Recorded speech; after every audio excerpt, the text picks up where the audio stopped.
Hello. How is everybody doing? I'm Godless Sewing. Welcome to the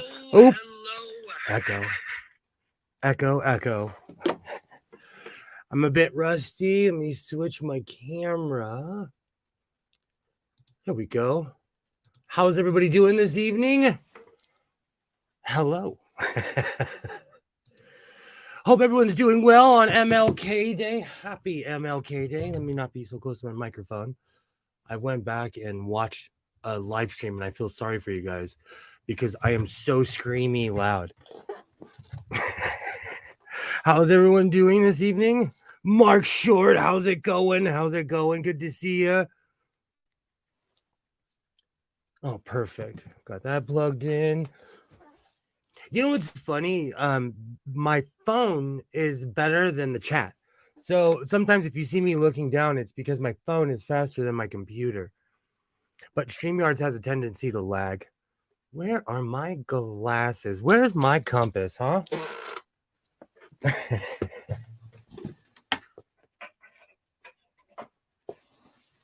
How's everybody doing? How's it going? I got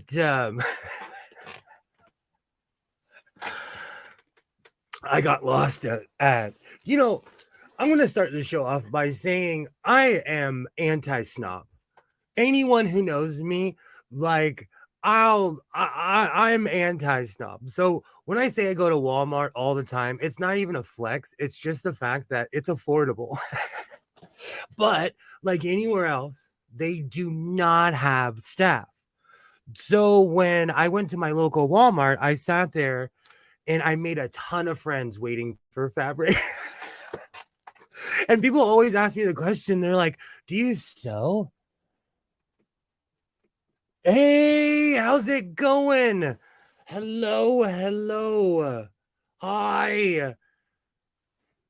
Yeah, we had a great time chatting yesterday. Good old time. So I was at the basically I made a ton of friends and I bought yay. Hello. Welcome. Thank you so much for having me. This is my first live stream that I've been on besides my own. Well, I had a great time talking to you yesterday and I love first off, will you introduce yourself? Let's see. Hello. Welcome. My name's Phoenix Electra. I am a longtime sewer with a day job that I try not to talk about, and I love circus and circus costumes and hula hoop tricks and all things. I just love a lot of shit. I'm a hoarder. Sorry, I don't. Oh, are we passed You can YouTube's 8 curse. seconds? No, you can curse, and Okay. I'm a hoarder as well. That's one of the reasons I put all these cameras on my stuff. Like Right. that is my closet. That's my middle bedroom. I just kind of turned it into a closet. And it's a good statement to family members. Like, no, you can't stay here. My clothes have precedence I have no over you. right. Sorry. Oh, this is not my nice camera. It's picking up my webcam. Okay, getting confused. I use wave.com for my streaming software, so I don't know how to use anything else. But I understand. Commander 401, yeah. So I was telling a story about how I got my local Walmart has this giant fabric section and I love it, but they just don't have the employees they used to, so I have to have tons of patience, you know? And I made quite a few friends because people see my patches and then they hear my voice and it's like it's that whole Mike Tyson thing where you don't look like how you sound, you know? And so I made quite a few friends in the fabric section today at Walmart. How's everybody doing in the chat? Let me get this on my phone. So are you still working on your corset? the pink one, yes. But let's see. Still working on your Whoa. Let's see here. I sit here trying to figure out what I'm gonna show off, you know.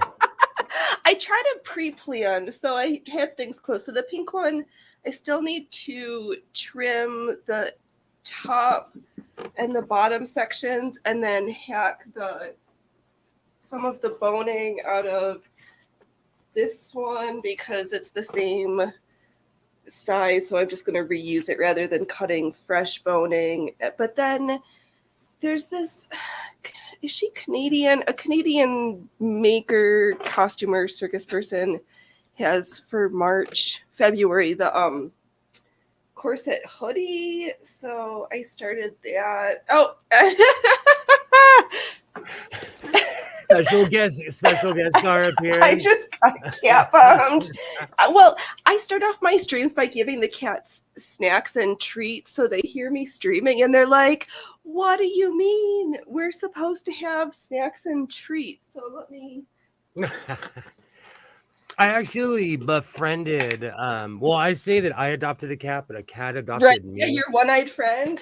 Oh, love that cat. Every time I look at it, I'm like, dude, if you ever ask me to go on a side quest, I will go. Like, I read a lot of, The Hobbit and Dungeons and Dragons as a kid, One-eyed cat is always a weird, even in like Zelda, follow the one-eyed cat. Okay, you guys, you had dinner and you had snacks. I was cleaning earlier and I found a bunch. I'm a definition of a hoarder. But I found a bunch of really old, not really old buttons, but like I found some really awesome buttons. Some of them are like hokey now that I look back, but do you wear buttons at all? I like pin buttons. I do. It's been a hot minute, but I'm like in this, I wear black every day.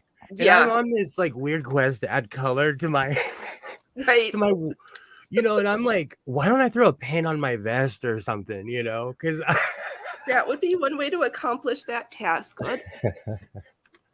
It's one of those things where I'm trying to like, I like how I look, but it intimidates people sometimes. Yeah, I learned or taught myself late high school, early college when I was like more overtly gothy stuff. I was like, if people are either going to come and talk to me or I'm going to scare you off, and that's okay. Exactly. I wear a cowboy hat, and a lot of people, when they meet me, they're like, oh, I thought you were a total a-hole because of your cowboy hat. And I'm like, no, but if that deters people, that's okay. Right. Like, I don't have time for nonsense. And you have like seen you pictures on like tractors and farm equipment. Like, it's a fashion statement, but it's also a like tool of the trade, depending on what you're doing. It's a necessity. I'm for as hard as I play, I work hard too. Right. And that's why I like there's certain fashions I've completely fallen in love with, and the whole cowboy thing. First off, if you're in the sun, you need a big floppy hat. Yeah. It protects your body. It protects your skin, I'm not trying to be everyone's grandma, but wear a hat. No, but 10 minutes in the sun and I turn into a lobster. So I like this vampiric complexion. And a long time ago, I asked a doctor, I was like, do people of color get cancer? And he like stopped and was like, just as much as anybody else. It's a myth if you think that people of color do not get cancer, skin cancer. Right. It's so true. So, and like at my job, I always have to wear long sleeves. That's where the birth of me upcycling my clothes started, because I would go to the swap meet by my house and I would buy work shirts for $1. Then I would like, get a crazy design from a t-shirt, cut it out, and I love the crazy names. Like there's people that think my name's Jesus or Muhammad or like I have one that says hung low, and people and because it's LO, people literally think they're like, oh, okay, I'll call you hung low. We live in LA. I'll call you whatever you want. Like it just looks weird. I love seeing people. I love seeing people squirm.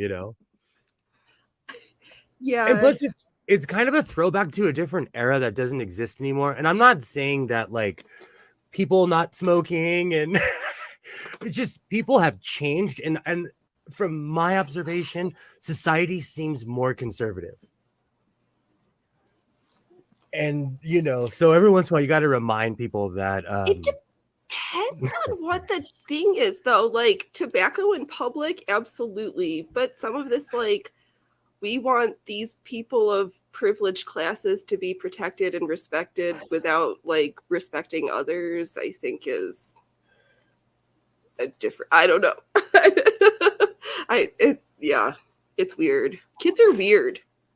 no, I Funny is agree. not funny anymore. I always try to tell people like it's funny until you get like morbidly offended. I work with people with special needs, so there's certain things that people will say where I'm like, dude, that's not funny. Like, Yeah. I'm not laughing. Mm-hmm. Mark Short, I'm not surprised. I am actually not. Go ahead. Oh, I was gonna say you have no ozone layer down there anymore. Well, everybody, I picture Australia as one giant Huntington Beach where everyone kind of lives near the ocean, I don't think that's right either. But isn't there the Terry Pratchett book? I don't know. Are you sure, Mark Short? Do you really exist? Does Australia actually exist, or are you a figment of our imaginations? All right. I am here for this conversation.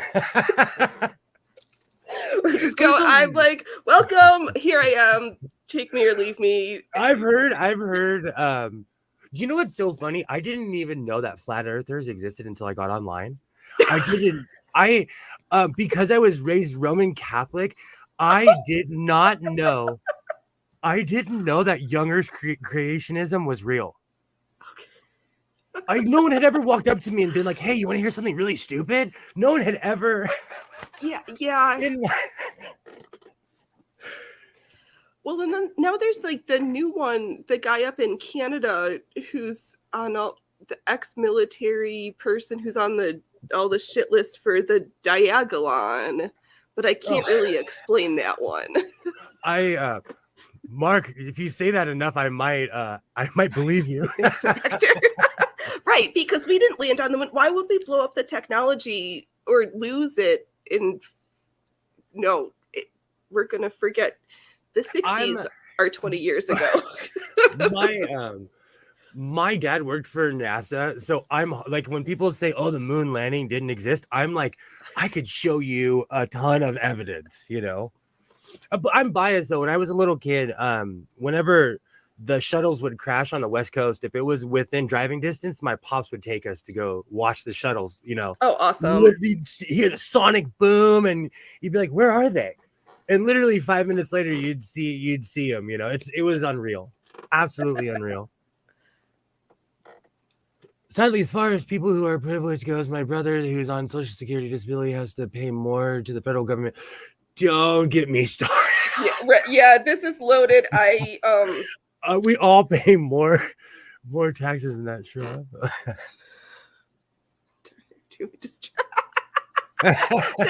You know about Diagolon. We can watch that Viva episode again where he had the guy on his chat because he just got out of jail again. The Canadian Mounties just released him from his like 90 days in jail. Oh wow! Weeks ago. I had I live in a weird like Mormon neighborhood. Okay. And I had a neighbor who walked up to me, and he was like, we were having a conversation talking about politics, and he's also a cop, which scares me even more. He looks at me, and I know he's like a card-carrying, hardcore Mormon, and he's like, the Earth is only 6,000 years old. I literally was like, I don't even. There are certain things that like you can't program out of you. I literally washed my hands right in front of him. I was like, no, I'm not having this conversation. No.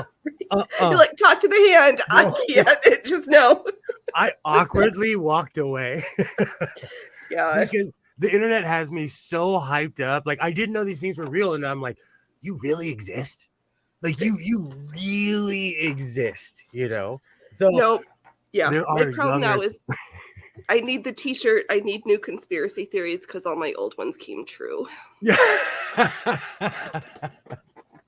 Have you ever had a conspiracy theory that came true?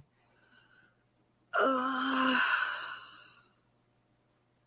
Something that people were like really hyped up about where you're like, I don't know if this is real or not. Like, do you have a gravity hill near you? I don't know. What is that? It's a place where you could take a car, put it in reverse, and it will slowly take your car down. Where Um, anywhere else, it oh, would kind of. like, Maybe like the Oregon vortex. I've been there. yeah, exactly. See, everyone has one. Yeah, the Oregon vortex was pretty cool. You only need to pay to go there once, but it was fine. And things. Liz, I think you might be a little behind again. But yeah, I do. I am super cowboy. I love the reaction of like the super raw, hardcore guys. And then they're like, they see me in my boots and everything. They're like, what do you do? I'm like, oh, I work at a ranch. And they like put their heads down in shame. because I'm literally what they pretend to be. Right, yeah.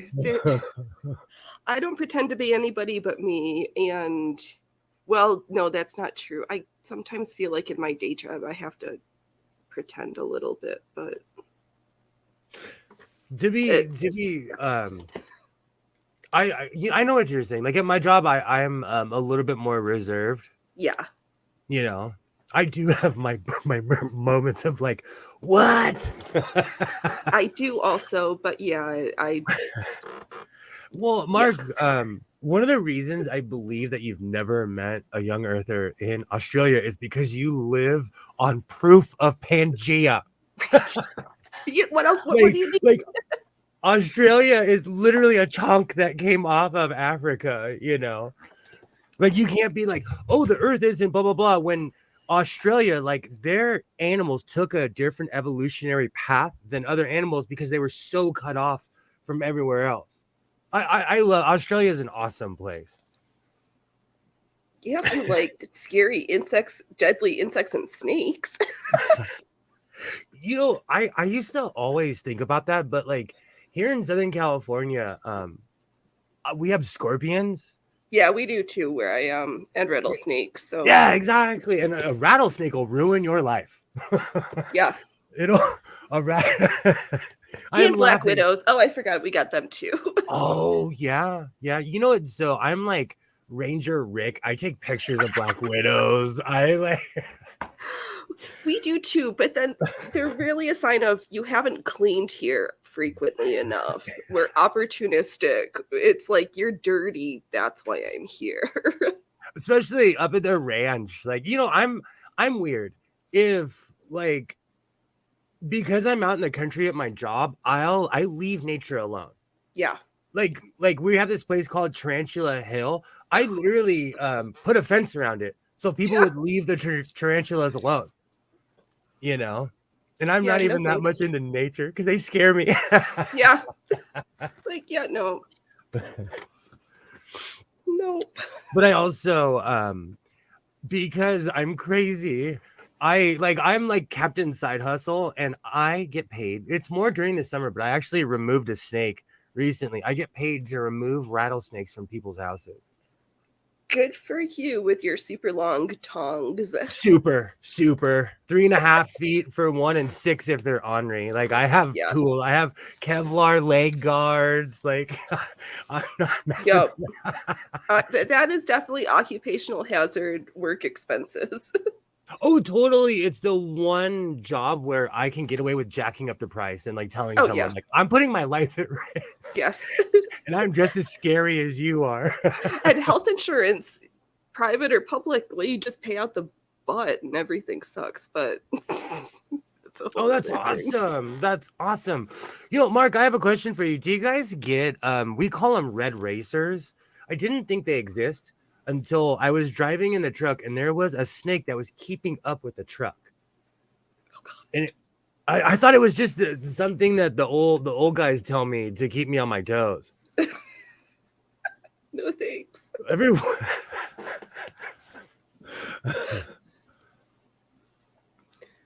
I do. How do you pronounce that? Dove Omega. Dove Omega. I need to wear my glasses. I take pictures of them. I'm so weird. I'm like, ooh, let me take a picture of this deadly red belly spider. Oh yeah, well, for a couple of months we had a frozen one in the freezer, so like no shame. It's so We're funny. like, oh, this is our first one. We gotta save it for later. Okay, I actually have a traumatic story about that. I knew someone that had illegal Argentinian boa constrictors, pythons. They were over 12 feet, and he had them loose in a room. And long story short, we went to the store. We went to the pet store. He walks in. He's like, I need 9 rabbits. And they're like, oh, okay. And they sold him 9 rabbits. And we're sitting there. He throws them in the room. And let's just say, I'm going to say it nice because we're on YouTube. Rabbits scream. And so it traumatized me. It sincerely traumatized me because it sounded like a fight was going on in there. So I am not an exotic pet person. And my ex-wife owned these weird Gila lizards, and they smelled like urine. I'm gonna be honest; they just smelled bad. Too much salmonella. Ew, you're so right. And I'm traumatized. When I was younger, I also lived in Arizona with an ex-girlfriend who owned ferrets, and they smell bad. No red racers here, just the top 10 deadliest snakes. I watched those videos. No thanks. You can keep them if you exist. That's what I'm saying. Like, Australia is so trippy because it's just so different than everywhere else, you know? Yeah. Because I've been like all the way down to Guatemala, and like even though like it's weird, you'll be sitting there eating breakfast and a literal toucan will fly by you, like a real toucan. But they pretty much have the same animals that we do, you know? Except that, what is it? Not hamsters, but guinea pigs are dinner and not pets. Or is that somewhere else? Liz lives in. Oh, sorry. Liz lives in Portland. No, it's okay. Liz lives in Portland, and she's a security guard, so she's outside watching us. I've known her for a while. I like I said, I used to live in Portland when I was younger. I say that I was in my 20s. I'm in my 40s now. So I guess when I always say, oh, when I was a kid, but I consider like, you know. But yeah, she's asking about the Oregon vortex. It's in is it in Jackson County, in the southernmost California portion of Oregon, kind of on your way to the coast, on the like past Gold Hill and the 199. Would that be? I've been to a place called Phoenix, Oregon. Have you ever heard of it? Yes. No, the only reason I say that is because when you say that, I had a friend who lived there, and like she took me to the Jackson River and the Rogue River. Rogue River. Yeah, that's why when you said that yesterday, I was like, wait a minute, I think I've been there. I took a picture of the rings of how much the water has gone down, and that was 10 years ago. Yeah. When I took that picture, if not longer. My kid was a baby when I took that picture. Yeah, the drought here is really bad, partly because it's not raining or snowing as much. And right now we have these giant cannabis grows that are illegal, stealing our water on top of everything else. You know what's really funny? I was with you right until you said illegally stealing the water, because that's actually happening at my job, and it's evil when people steal your water. It's so, it's so, that is like Bond villain evil when you Yeah. steal someone's like natural resource. Yep. Yikes. And there's not enough to go around, and you're like, here, I'm going to capitalize on this. We actually had to sue some guy, and he was in a different town, and then we found out that like he can legally be a villain. It's stealing water is evil. It's Yeah. evil. You totally struck a chord with me on that one. I'm all about coexisting, even with people. You know, we all have to find a way, you know, to exist here together, and it seems like we find more ways to fight each other. I think we do, and I have this feeling that with the way stuff is set up in the media, and I feel like we're trying to things are trying to conspire to keep us in this divided we fall rather than united we conquer place. Exactly. You know what's really funny? I had this really Care Bear view until I got online and I saw how much people hate each other. Because in my everyday life, I stick out. I stand out. I have a child with autism. I live in a very snooty town. 90% of the people are okay. Yeah. It takes one person to ruin your day, or a bad neighbor to ruin your life, you know? But most people are, yeah, it's evil. But most, you know, for the most part, and I live like in a super yuppie suburb. Like, I was at the grocery store and I turned around and the newscaster that I watched on TV was in line next to me. And I'm like, I need to move out of Southern California. I need to move out of. Right, but then where do you go? Because there's hurricane, there's weather. I don't know. Everything's bad everywhere. It's like just pick your poison. It's funny you would say that. I was gonna move before Trump got elected, but then there were certain states where I'm like, okay, I will not live there now. And it had nothing to do with Trump. It's just like people are so overt with their politics. I'm like, thank you for letting me know how you really feel. Yep, which is why all this like banning on Twitter, on YouTube, why I support Rumble and Locals and try to, not that I'd pay to stream on those platforms, but if we shine all the weirdness out in the open, then we know we're like, yeah, I don't like you, rather than like, ooh, you're deplatformed. We're gonna Andrew Tate you or whatever. I think also though, like, and that's another thing. We've become so myopic as a species that people are like, I'm this or this or this, or I'm that, and y'all are on the same team. But because we're like, I don't know, because I'm from the late 90s, like people fought so hard to shed labels. It was weird that 15 years later, we're all talking about labels again. Oh, right. You're like, I'm part of this special privileged class. You must respect me. And I'm like, yeah, my friends from all those classes are like, could you just shut up and leave me alone and let me live my life? Like, I don't want to be your spokesperson. I just want to like exist. Please just leave me alone. It's funny you would say that because like there's a ton of issues that I that are like in my life I never had to deal with until I got online, and people are like, are you this or that? And I'm like, there are certain aspects of me that are so minuscule and so like boring they're not even worth mentioning. So people who overemphasize certain things about their life, it just gets weird after a while. Like, okay, what other horse are you dragging? Because I got a ton of baggage like anybody else. You're like, do we want to? How can I outgrift you in the like sympathy card? Like, oh, woe is me. I'm the biggest victim of them all. Like, let me count the ways. But I don't know. Were you ever a Seinfeld watcher? No, I've been forced to watch Seinfeld, but it's not my first choice. There's I was the youngest of a big family, so I didn't have say what I watched on television.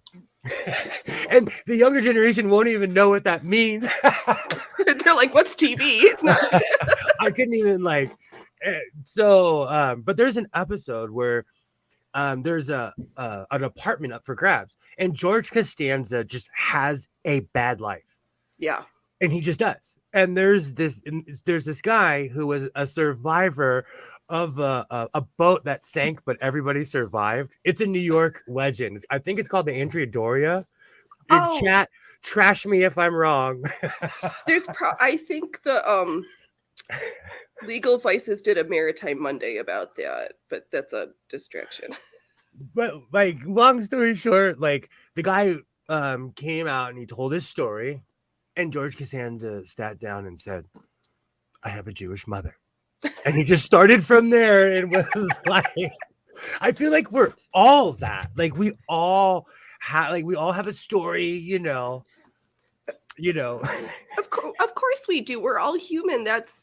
We have all had different life experiences and stuff, but are we going to present that forward?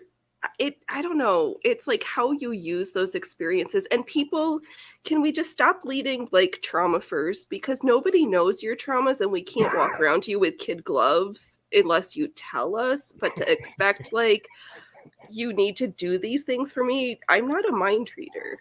I'm not omnipotent. I think I sometimes might be fun, but I'd like to be able to turn that off. You're about to become the lawyer of the Godless Sewing Channel. I'm not a lawyer. I know. I'm just giving you a hard time. I totally co-sign on what you said. I say that all the time. There's certain, like, I don't know. Like, I think because I sew and I'm like, oh, look at this. I made this. I made that. Like, I'm like, I don't know. I'm less about the drama and more about like the art. Yeah. You know? And after a while, like it gets waning, you know, after a while. Speaking of which.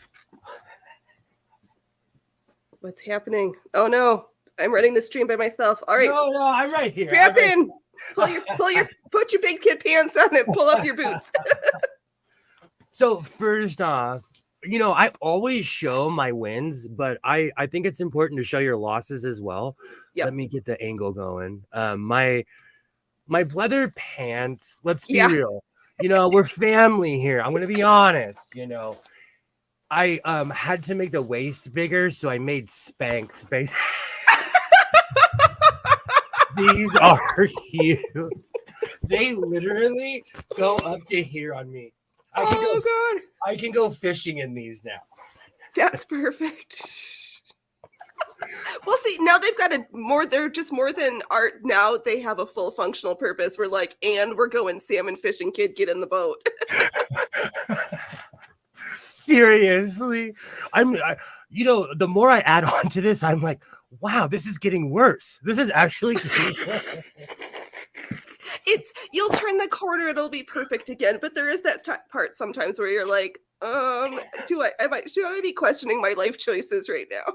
Well, I've had a ton of mistakes, and I'm like, you know, you add a pocket, or, you know, because I'm Captain Patch, I'll throw a patch on it. I'm like, you don't see the giant mistake that I made or the stitch I missed, you know.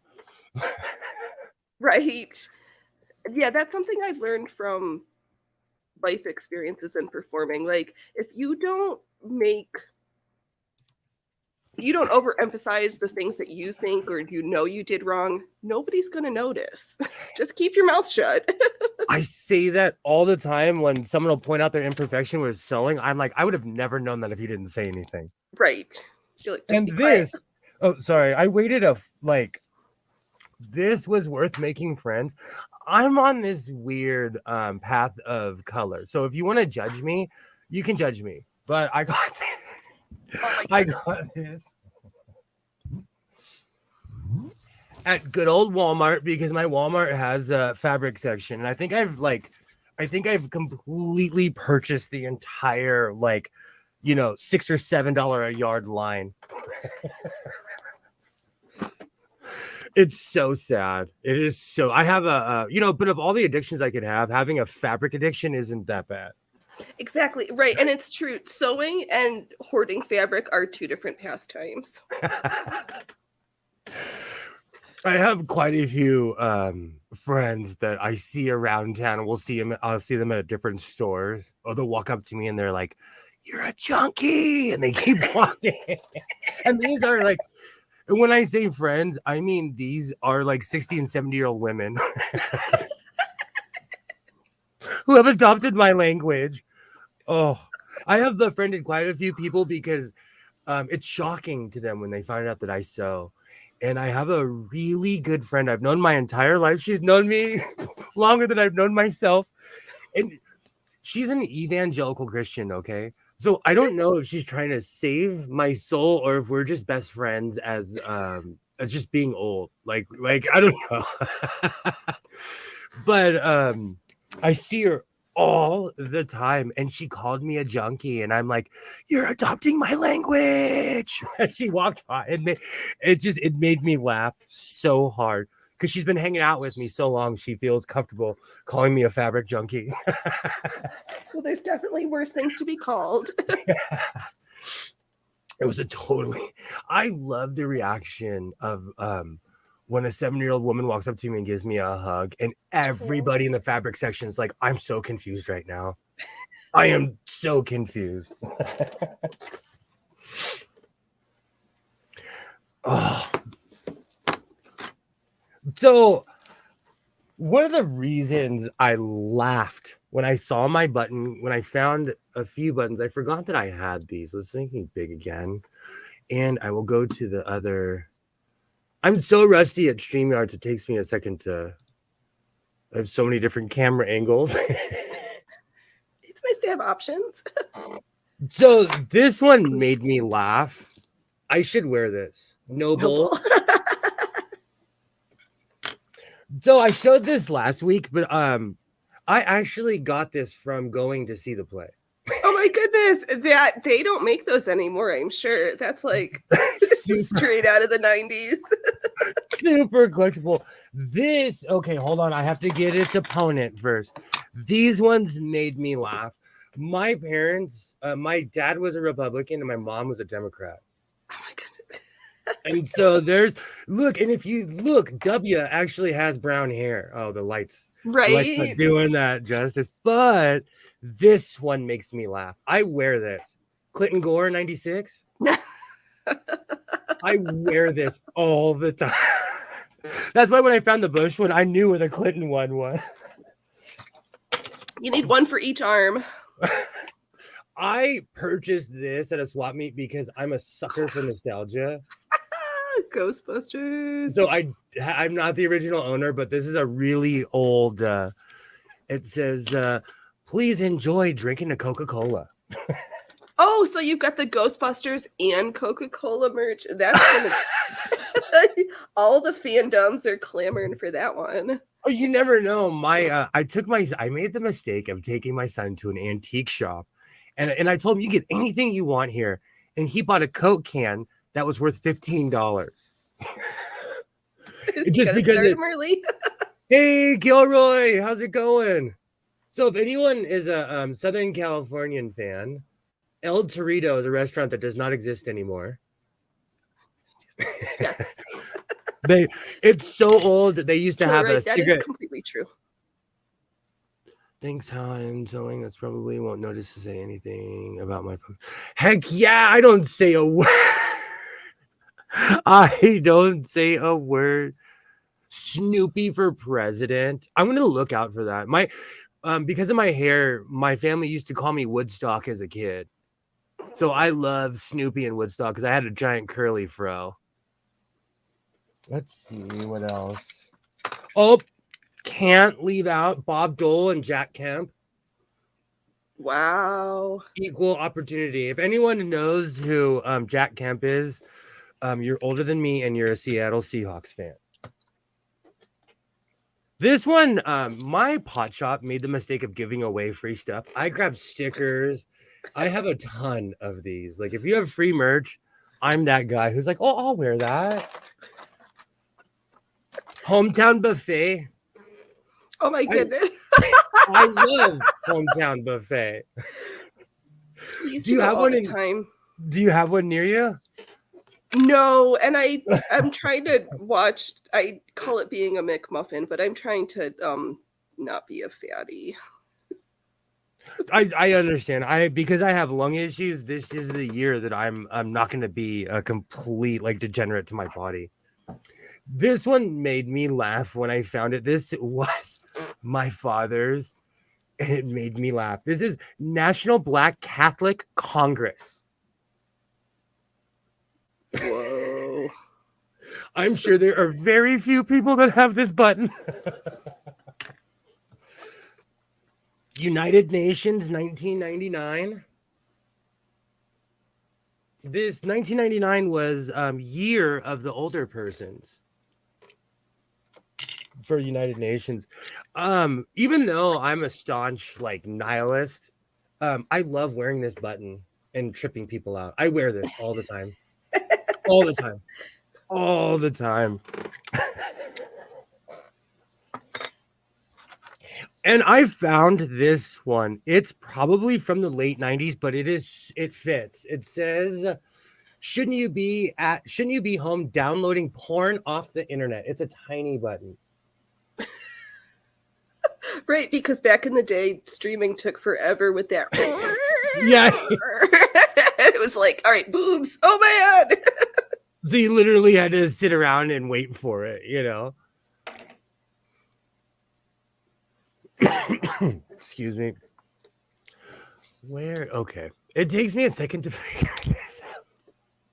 I used to stream a lot like 2 years ago, 3 years ago almost. And then like, you know, egos collide, you know, people clash, like life. It's just life, you know? Mm-hmm. And that's actually what got me to doing the Godless Sewing channel, because I was like, you know, I'm constantly talking about other people and all this stuff, but I sew like for real. I actually make stuff, you know. People always say those were the good old days too, Kilroy. People always say like, oh, those were the good old days. You know, I always talk trash about like cell phone dependency and blah, blah, blah. Watch me lose my phone and go through real chemical withdrawal. Like real, like, oh my gosh, what did I do? Did I leave it on the bench at the park? Like, sad but true. It is. I know, because I think we're both old enough where there was a time where like either you didn't have a cell phone or it was like this big. My dad had, I called it the Zach Morris telephone. Oh, God. They're huge. They were huge. You know, people, okay, going back to conspiracy theories, do you think those cell phones gave people cancer? Because those were the same, that was the same technology that like basically they had in the field in like Vietnam, those old cell phones. Yeah. Let's preface this with no medical advice, no legal advice, and those were probably worse than the modern day ones. I haven't said that I haven't said this in a long time, but if you are taking medical advice from Godless Sewing, please seek help. This is all just opinions. Sorry, I haven't come with a disclaimer in a while. No, I just because of what I do for my day job, I try to be very clear as to what I'm not doing for people. So true. More than once. Yes, I do have 2 cell phones. So, or yeah, I do too. I'm a hoarder. I won't even. My first cell phone was because so back when people were like, oh, do they track you? More conspiracies like, oh, do they track you? One of my phones constantly was asking me for an old email that I didn't even put into the phone. And I took it to Sprint and I was like, what's going on? They gave me a free phone and let me keep my glitched phone. So and they upgraded it. I know, but now we're stuck with T-Mobile if you had Sprint before, and I'm like, ugh. I got rid of them. And the reason why, the same problems that I had in the 90s with T-Mobile were the same problems I was having in the 2020s with T-Mobile. It was so weird.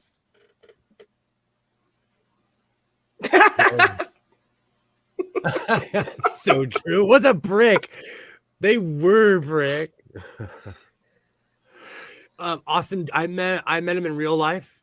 Awesome dude, real human being, totally like one of us. Real Zach Morris is a real dude. Like I have nothing but good things to say about Mark Paul Gosselaar. I used to carry on pounds of notebooks. Now it's my phone and a Bluetooth. I weirdly journaled for about 11 years, so I would always have a book on me that I could scribble my musings in, you know. And it's good to look back and make fun of myself. In the practice of like actually writing or drawing with that something that's not a screen is I like the feel of that. Absolutely, I still keep notes to this very day. But again, excuse me, I'm old, so I consider myself tactile. Like, so I like writing in notebooks. You know, I still cover my notebooks with the old like with the way that it like slides open. I used to cover textbooks and have a trapper keeper. So. I am this is Status Seekers. I'm reading a book from 100 years ago about how the banks were about to ruin America. Are you sure this wasn't written just now? It's so scary though how parallel the country is 100 years later. It's like we're on course to repeat the early 20th century. Yeah. It's actually weirdly creepy, but all that apocalypse out of the way, I cover all my books. And to show what neighborhood I'm in, this one was covered with a Trader Joe's bag. But sadly, they got rid of the Trader Joe's. I'm old school because I have two vehicles, but I'm always driving. I have a 1988 Ford F-150, so I'm always reading books and like they get trashed in my truck. Mm-hmm. So like a good young man from the 90s, I cover my books. Well, it amazed me. I grew up in a place where cars didn't really last that long because there's this thing called snow de-icer that rots the bottom of your cars out. Yep. So it's weird to have things last a long time here. It's funny to say that. I freak out like when I see a sewing machine from 100 years ago, I always do the same thing. Like, I feel like it's like, do you ever watch Star Trek? Not recently, but I have, yes. So true, Dub. So true. You know how it goes. History doesn't just repeat itself; it also rise. So true. Oh, I completely forgot short-term memory loss. Oh, Star Trek something. I completely forgot. I'm always going off about Star Trek because I'm semi-tuned out of society, so I watch a lot of sci-fi because, like, everyday news gets more depressing as the days go on. And like I watch my local news and I'm like, that happened 3 blocks from my house? Like, what? But LA is humongous. There just in LA County, there's 10 million people here. And that's like people, that's not documented people. Right. A friend of mine always jokingly says, like, oh, there's 5 million people here from Mexico, 10 million people here from Korea. And like, so our numbers are skewed, but there's more people here in Southern California. No, actually, there's more people in California than in all of Canada. Yes. And Australia. We did the numbers last week. Like, we're right spot on with Canada, which is crazy because I've been to Canada and Canada's huge. Mm-hmm. But if you get up to like the the Northern Territories, like it's too cold. You've got to be like from that land and love it, or you're like, yeah, no. No thanks. Totally. My entire life I wanted to live in Alaska, and then I went there and I was like, I'll die. I will not survive the winter. Yeah, no, snow is a dirty 4-letter word. That's like the worst curse ever. I had this romantic mountain man view. And then as an adult, I got there and I'm like, I'm from the valley. I will not survive here. Like, I will not. It's different. Like, I almost ended up living in Anchorage, but then again, like, I would have to live next door to the grocery store. Mhm. Right. Like, literally next door, You're right. Being from Southern California, I had dreams of living in the snow, and then I lived in Oregon and realized that I hated the rain. But I always say this, I lived in Portland. In my first year there, the sun only came out for 23 days. So I was not used to the perpetual overcast. Yeah, well, now they're having problems that they're having fires up there in the northern part of the state too. Like, it's weird. It is when my first year there, they had the Sisters fire. And like it was strange because I left Southern California and like I moved to Portland and I look up and it's like there's fire everywhere, It's definitely a West Coast problem. Yeah. Liz, I tried.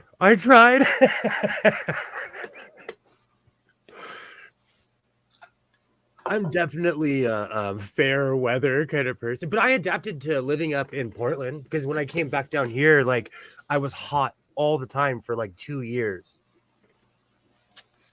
My body temperature had changed, Do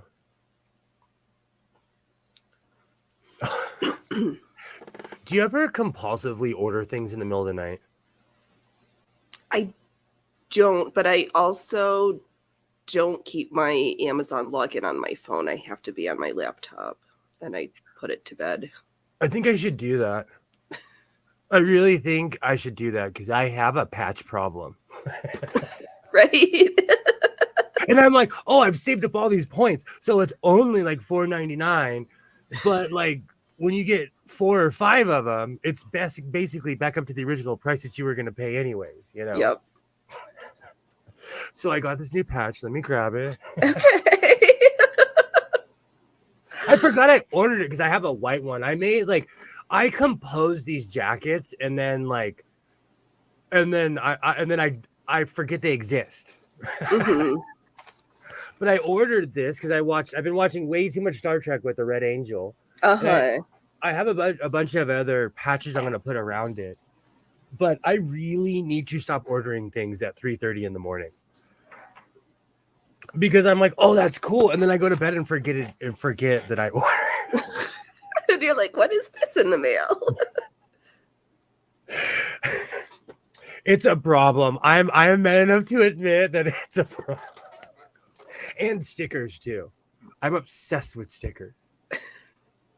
And so I'm like, oh, I can buy this bundle of 300 stickers for $5.99. That's not just the most ridiculous thing. I don't have enough sticker books. The thing is, though, like at my local swap meet, this guy sells them for $1 each. And I'm like, I know you get those on Amazon. I walk right past them every time, Right, because if he was getting them from Wish or Alibaba, you'd not see that one for like until next year. Yeah. Are they that bad? That's what I've heard. I haven't ordered anything from there, but I hear it's really slow. Like I always say, Liz, like part of me misses living in Portland, but like the Portland I lived in doesn't exist anymore. Especially after 2020, like the Portland I lived in was so like hippy dippy peaceful. I would fall asleep on the Willamette River reading books. Like like it was super hippy dippy. Coffee shop literally on every corner. I'm sure it's still like that in Portland.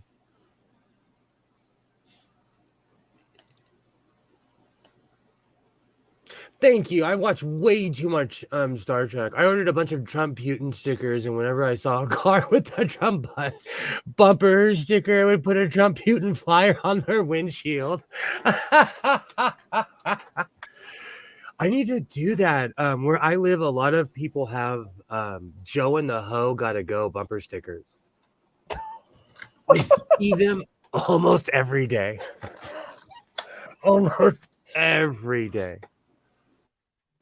But I live like in the outskirts where like because you couldn't get away with being like that in LA.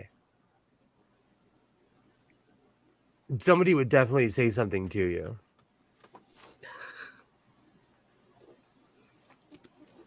I'm trying to think what else. Oh, I put in the title about my brother PE 535. I think it just died. Oh, I think no. a long time ago, someone randomly sent me an embroidery machine. Yeah. And like I made a whole video about it, and this was like a year and a half ago, and I was like, thank you so much. Don't come by my house. No, it's creepy. Like, thank you so much. Don't like, leave a note next time. Say, hey, I'm Bob. Hey, Bob. It was just the whole thing surrounding it was weird, and that person knew my real name and sent it directly to my house. Yeah, that's kind of stalkery. So the machine has always had a cloud hanging over. And I've made a million patches on that thing. Like so if it did die, I burnt it out. Because I was like, all right, you're Yeah, I have a baby lock Sophia, and I will embroider with it because I have other machines to sew with, and it's like a Harley. I sew with it, and then every month I need to take it back to the shop. Now I get what you're saying. When you said that the other day, I'm like, Harleys break down all the time. That's my baby lock. Like, I never get to enjoy it because something is always not working on it. No, I'm not bad mouthing Portland. Like, I grew up there. That place taught me how to be a man. I love Portland, Oregon. I wear a Blazers jersey more than I would ever wear a Lakers jersey. I'm not even a basketball fan. But I just like jerseys. Not. I just like the fact that it says Portland across the chest.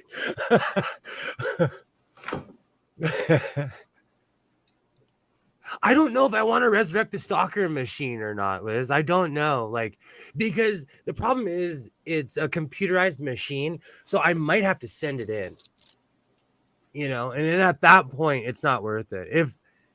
If there's a tutorial out there where you can take it apart, and my thing is, if I don't know what I'm doing, I'm not gonna take it apart. Like, I do not know how to take apart an embroidery machine, and so I don't want to destroy every mechanism on it. Yeah, I don't know, but at least does the brother have the proprietary parts like Baby Lock does, or are they the same machine with a different branding? Yes. So it's funny you would see that. My Husqvarna Viking, my Baby Lock, a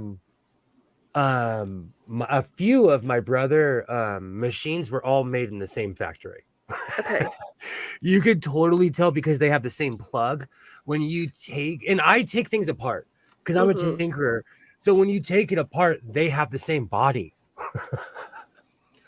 And like, as someone who has done a ton of construction work, like in America, the faces to your thermostat are all made by the same company in the same factory. Doesn't matter where you get them.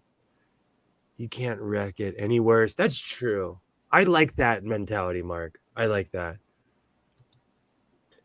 But it's all like you're right. They are all made by the same. So yes, they do have interchangeable parts. And so I'm hoping it's just the hoop, but like now it's not. But now it's not. Before it was catching underneath, but now it's not even catching the bobbin. Is there and the feed dogs are running nicely? Yeah. And like I call it defluffing because I learned how to clean a sewing machine from an Australian woman. Yeah. So I don't know what to call it, but when I defluff my sewing machines, I completely get in there and I have air hoses, Mm-hmm. I sanitize them. So I know it's not like, because there's been a few times I caught myself slacking. Mm-hmm. And I'm like, okay, there's a piece of thread, a ball of thread that got caught down there, and it causes havoc. Right. Or then you pull out like the mouse's equivalent of fluff. You're like, oh, it's been a while. Gosh. So a really awesome person sent me a serger, and I took it apart. It was like I could have made a wig of all the fluff, all the dust bunnies that I pulled off of this thing. It was crazy, but I had never seen a naked serger before, because I took it down to its bare bones because I had to replace a few parts. Mm-hmm. So now I know, like, sergers are filthy. Sergers are absolutely filthy machines. Yeah, that's not. Oh, go ahead. No, you. I'm a rambler. I'm a rambler, please. I was gonna say that's another machine that I like look at, and then I like, I think I've rethreaded my serger more times than most people. You're like, that's the one thing I don't know how to do. I'm like, I don't know how to sew with mine, but I can rethread it. Hand up, same. I've made 100 cheesy videos about like I'm William Shatner, and serger is my Khan. Like, that is the Wrath of Khan. Like, yep. Sergers and I do not get along. So I know it's me. At this point, I'm the common denominator. I know it's me. I actually, this one right here, I took apart 3 sergers and put them together. Oh yeah, the Franken serger. It works. It's. I was wondering where Captain Hands was. Is there a child? Hello, small human. That's my son. He's 13. He has autism, and he lives like a king. Awesome. Well, good work. All right, that I have that in my family also, and it's requires saintly levels of humans. You have to have patience. You definitely have to have patience. Mark, you're right. Part of me wants to dive in, but I've learned because I grew up the son of an electrical engineer, someone who worked at NASA, I am the real life tool time. So because my pops was all of this, I think I can do it. I've electrocuted myself 4 or 5 times for real. I don't know why. I have it in my head that you can plug in a 106-year-old sewing machine and it's not going to shoot a giant spark back at you. I plugged in a white sewing machine. I don't know why. This one right here. I don't know why I did it. I plugged it in. Half of my house shut down. I was like, oops. I got to find that video. I think I saw that. I think that might have been one of the first videos I saw of yours. I don't know how YouTube was like, you should watch this channel. I'm like, okay. They're finally starting to promote me. I'm proud of YouTube. They know I'm serious. Well, they're also on the platform Rumble. They're looking for more creators who are not sports politics. They're looking for other things and are more their terms of service are incredibly clear, and there's no moving goalposts of words or topics that are not able to be spoken of.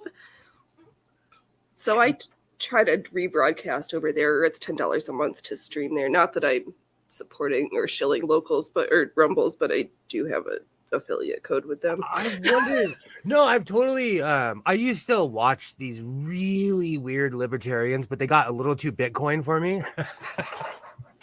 But SBJ or FTX. It was the New Hampshire libertarians. The Free Talk Live. I don't know that one. It's an organization of people who are they're basically trying to turn New Hampshire into a libertarian state. So there's a place called Keene, New Hampshire, and they're just telling people to move there because you have power in numbers. But it's a little too like follow me, like I don't know. I'm really bad in cults because I ask questions. So you're not a part of Scientology either. No, I ask way too many questions. That is Scientology, there should be a warning in Los Angeles, and most people in LA know. When I first moved to LA, right on L. Ron Hubbard Boulevard, in their big building, I've had a fair share of it. When in doubt, just keep one hand behind your back, electricity and go across the heart. Don't tell me that that's gonna be on my marker. Yeah, you are. You're literally cranking out the clothes. It's impossible. Okay, so Kilroy, that building that they always show, that's on Gene Roddenberry Drive and L. Ron Hubbard Boulevard. So that's why when people are like, "Oh, Gene Roddenberry wasn't into Star Trek, wasn't into Scientology," I'm like, well, they were into him. The Church of Scientology owns Hollywood. I don't know who needs to hear this, but the Church of Scientology literally owns the south side of anything south of Hollywood Boulevard is owned by the Church of Scientology. I worked at tattoo shops.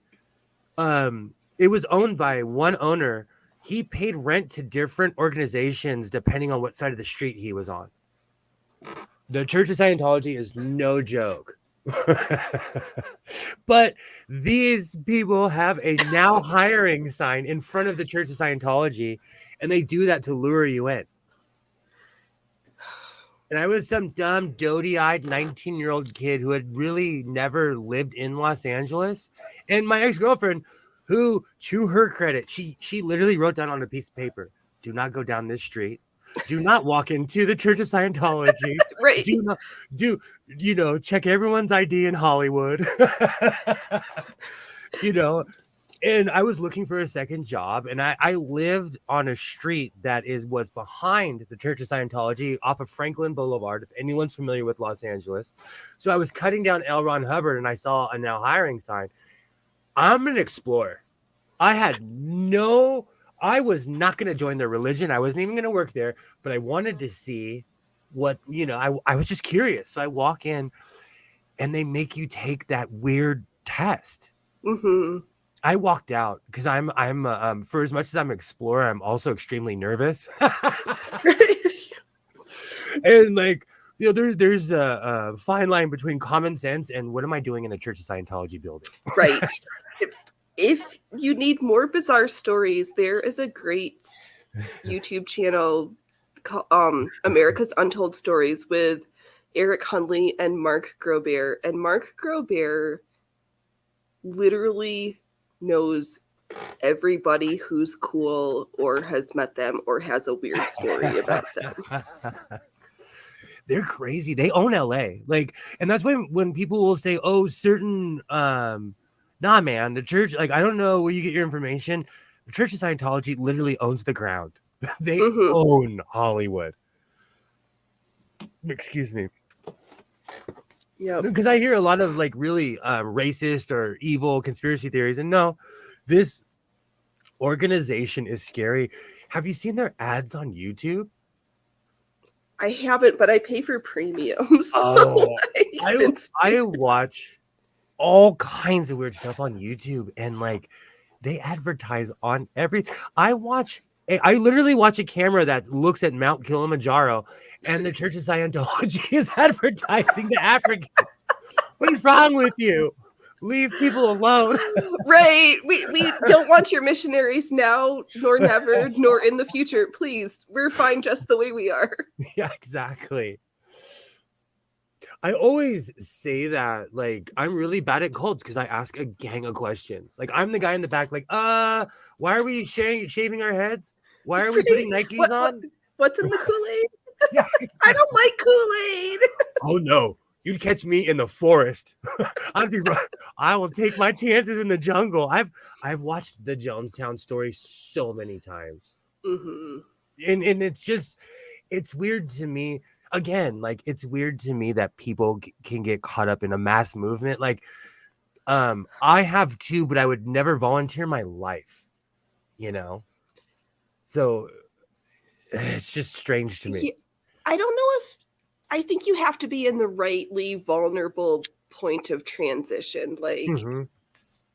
you just are 18 and wet behind the ears, or your partner of 40 years dies, like some huge tragic thing, and you're looking for purpose. And I think they have to be good storytellers and good to like find the right marks. But I think under the right circumstances, I think anybody can be vulnerable. It's just I agree with you. When I lived in Los Angeles, I the Church of Scientology, they also run this organization called the Dream Center, where it fronts as a Christian organization, but they flat out tell you that it's ran by the Church of Scientology. They take homeless people off the streets, sign away their right of attorney. They're like they'll show you the paperwork that says if you come and live with us, like we you can't talk to your family for 3 months. You can't, like, they are so scary. They are so scary. And have you ever heard of a guy named Tony Alamo?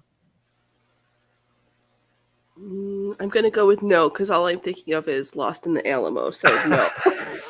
He was a preacher who used his compound to hurt people. Let's just put it that way. Okay. Yep. And they still have an organization in my town that goes to LA and brings people out to the middle of the desert.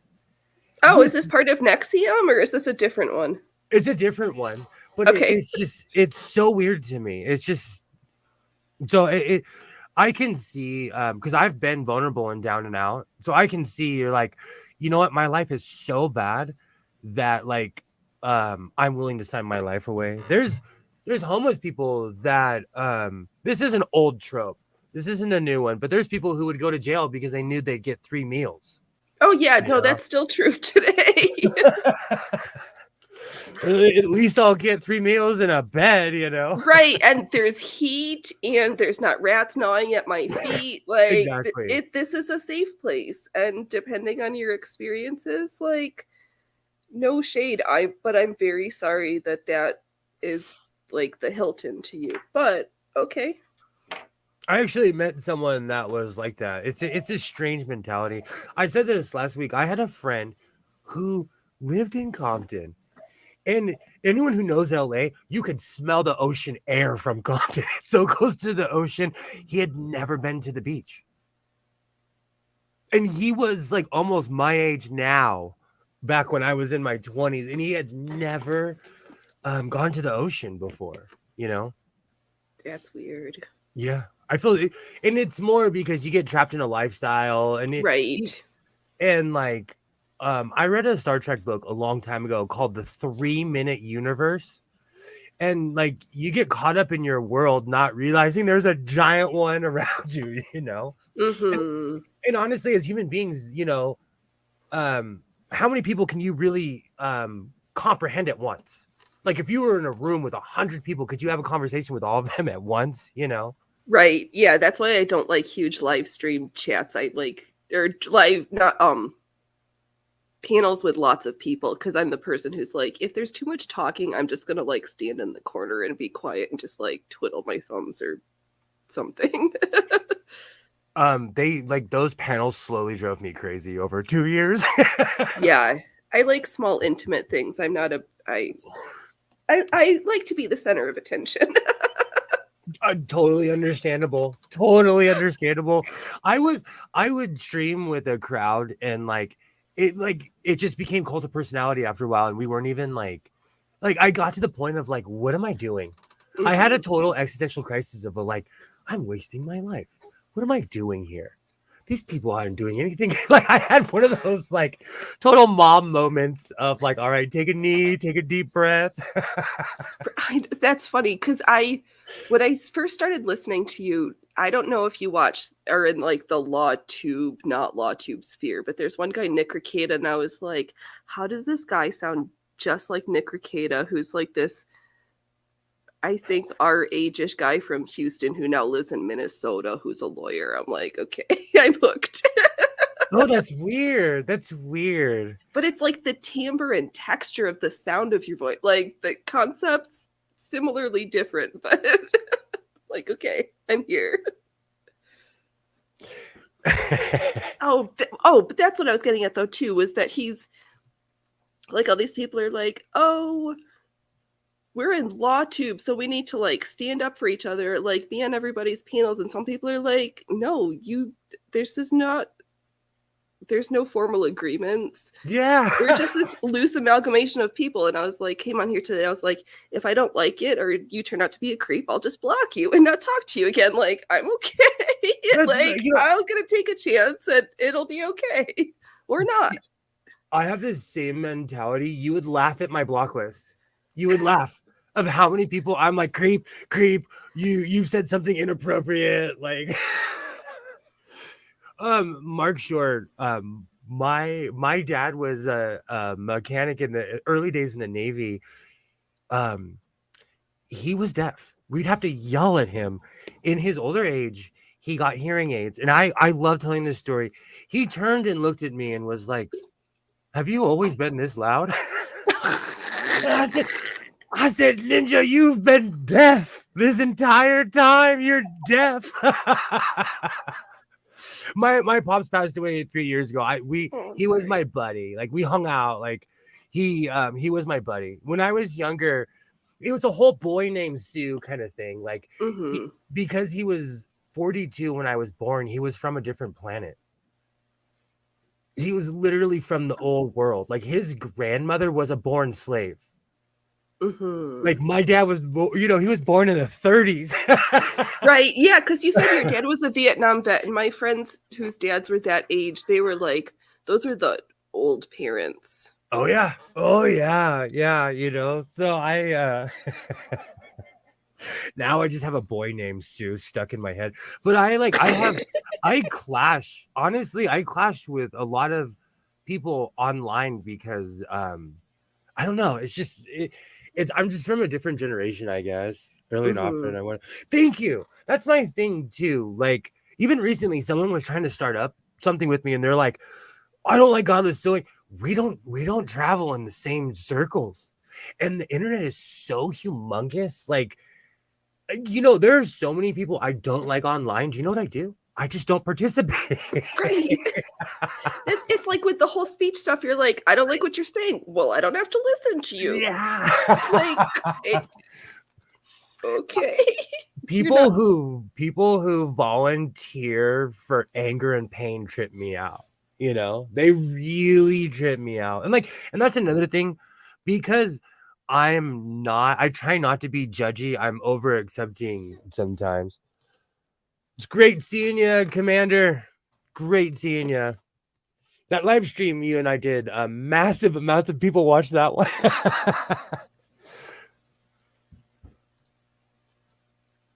Yeah, Liz, my it was weird because one day my dad comes to me and he's like, "Look, I have 700 followers on Facebook," and I'm like, you have more friends than I do. I know, me too. I still haven't even got past like 3 something. I am like I said, like I'm instant block on. Have you ever heard of a guy named Steve Shives? It doesn't ring a bell. He's like an old school atheist. He does a lot of Star Trek content. But like there was this thing called Blocked by Steve Shives. He inspired me. Like if you didn't he was like, my life, I'm not gonna waste my life. And the internet is toxic, I've had to learn that the hard way. I've had to learn over the years, like not everybody has good intentions. Fair, but what do you think about all like the Seattle schools and all of these educational things banding together to like sue Facebook and Instagram and Twitter for like you're harming kids? Like when's the responsibility on the parents of like watching what their kids are doing versus a school district being like, yo, what's up here? The fact that, like, I'll tell you, my son's all up on the internet. Any email he gets goes through my phone. Like, if you're not watching your kid, then I'm old school. I'm not going to get like all Charles Barkley, but like, it's not the internet's responsibility to raise your child. Right. When I otherwise my hearing. Mine's concerts. I've seen Slayer more times than I've seen my uncle in the past 10 years. So when I like had this weird thing where I saw Fish. The only time I've ever been to the East Coast, I saw Fish a couple of times, traveled around with them when I was trying to find myself. I never did that. I know Dove used to follow the Dead and do stuff because I may or may not know a few more things about him than his weird trolling habits. But So, Dove, I'll give a troll Hades too. I am not above telling someone where to go every once in a while.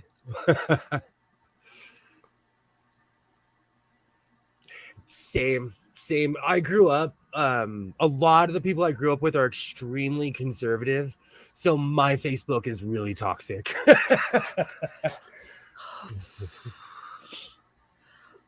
My Facebook is really toxic. Yeah, I think we just need to like get rid of all of the parties and start from scratch on that one because I think they're both like I like the part about Make America Great Again, but in the sense of like, let's bring industry back to America. Let's bring talent back. Let's like not need to order all of our chips from China and Singapore that we're so dependent on everywhere else. Like, let's grow our own food again. Let's like, kind of be isolationists and say F you to the if you're not a part of this country and just like let's take care of our own people again. And the funny thing is 40 years ago we were all of that, and it was not industrialization, I'm sorry, it was consumerism that slowly drove us to where we are now because we just wanted more and more and more. Yep. And we don't make anything anymore. Right. One of the reasons I make I do certain side hustles, like I work on AC DC motors. No one knows how to work on motors anymore. No, and people go to school here and there, but there's a real drop off, and I've made money because people call me because there's no one else, Right. Yeah, we don't value those trade skills. Like, you don't need to be sold on this lie of like, oh, you have to go to a 4-year college and like have a stupid expensive brain that's not necessarily going to pay itself off again. Like, I need my water heater fixed. I'm out bucks, or my landlord's out bucks because I don't know how to do that stuff. Kilroy, you're smart. Like, honestly, I've gotten a lot of trouble on Facebook. not in a bad way, but just like Facebook is just drama. And it's weird when I was around when Facebook first started. Every ex-girlfriend I ever had, it was just, Facebook is so weird. I'm friends with every person I was in elementary school with. You find out who your racist friends were from back in the day. Like, oh, you're a racist, block. Or there was someone I thought was a racist, went off the other day, and I'm like, wow, I thought you were on the other team. Sorry.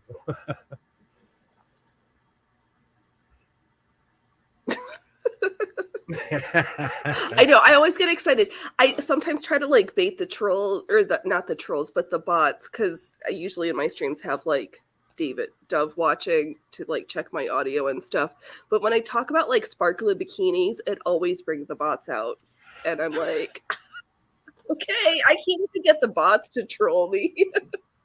I used to talk about sex a lot, and that would bring out the weird, like, evangelical Christians and the like the super Christian trolls. I felt like I made it when certain trolls would come in my chat. I'm like, yes, I'm being trolled by this guy. That's the first time when I got the like XXX, we're the cheap, and I'm like, sorry, honey, we only like the expensive ones around here. We don't settle for the cheapos. The best was there was one time it was in German, and Robert X, someone who's awesome, replied, and I'm like, ooh, translate. I want to see what they said. Awful. I'm gonna go to the sewing room real quick. I'll be right back. It'll take me 2 seconds. All right, I will share off. So, in case anybody's mechanically inclined and looking at this beauty, this is my, I don't even know, ancient white rotary hand crank sewing machine that was, I feel like I stole her for $25 from the human who sold her to me on Craigslist, in beautiful working condition, and I love her. Her name is Brunhild. She's my friend. We sew lots of stuff together.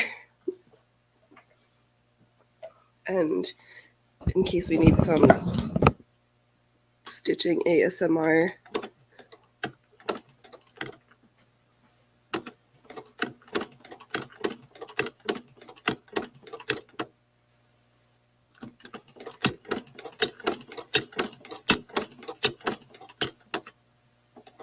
Yeah, is that you, Mark? Yeah, it completely was a score. I thought that I was like stealing her. I was not expecting her to be functioning. There was bobbins with like thread that was recently sewn with. I wonder if she used to be, most recently lived at a ranch that did like leather work for chaps and all that kind of saddle-y stuffs. Because the woman was like, are you going to do leather? And I'm like, I'm kind of into historical inspired sewing right now, so hopefully I'll be brave enough to sew leather, but not yet. Oh, that machine. Now that we're talking and I'm not in your chat, that was a total score. I've paid a lot of money for white sewing machines. I paid $100 for this one, but that was table included. Yeah. And I paid I want to say 50 for that one, or probably 60 or something in that range. Oh, for anyone who lives in Southern California, Rooster's Relics. I work across the street from an antique store, which is not good for me. No, that sounds dangerous.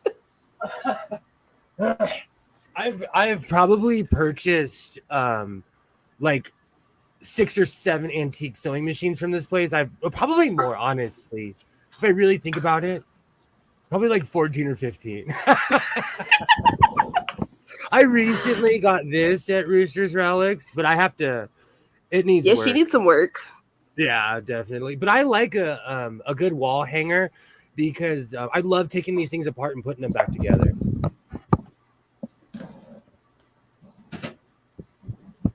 But this one I bought at Rooster's Relic, and for sewing machine enthusiasts, it actually came with the bobbin. I know that. That's the first thing I asked the lady. I was like, does it really have a bobbin? And she's like, yes, there's 2 of them actually. And I was like, hold on. And she was like, I asked if it had the bobbin case also. Yes. And she's like, yes. Of course it does. Like, looking at me like I had 5 heads of like, of course, why wouldn't this machine be working? Oh man. Do you know, when I first started buying antiques, I didn't realize how important the bobbin case was. I know. It's the little things that you can't find. Because I don't know if yours can. It's not like my other ones, because it's going to be a YouTuber. It's got the little pointy part at the top. Yep. It's not at all like any of my modern machine bobbin cases. I learned the hard way. Like I had no idea Singer had their own bobbin case. What do I know? I had no idea that White had specific size for their bobbins. Like Oh, I've right, learned because it's all of bigger and flatter, or yeah, exactly. the diameter's wider, but it's more like a pancake. Especially the older ones.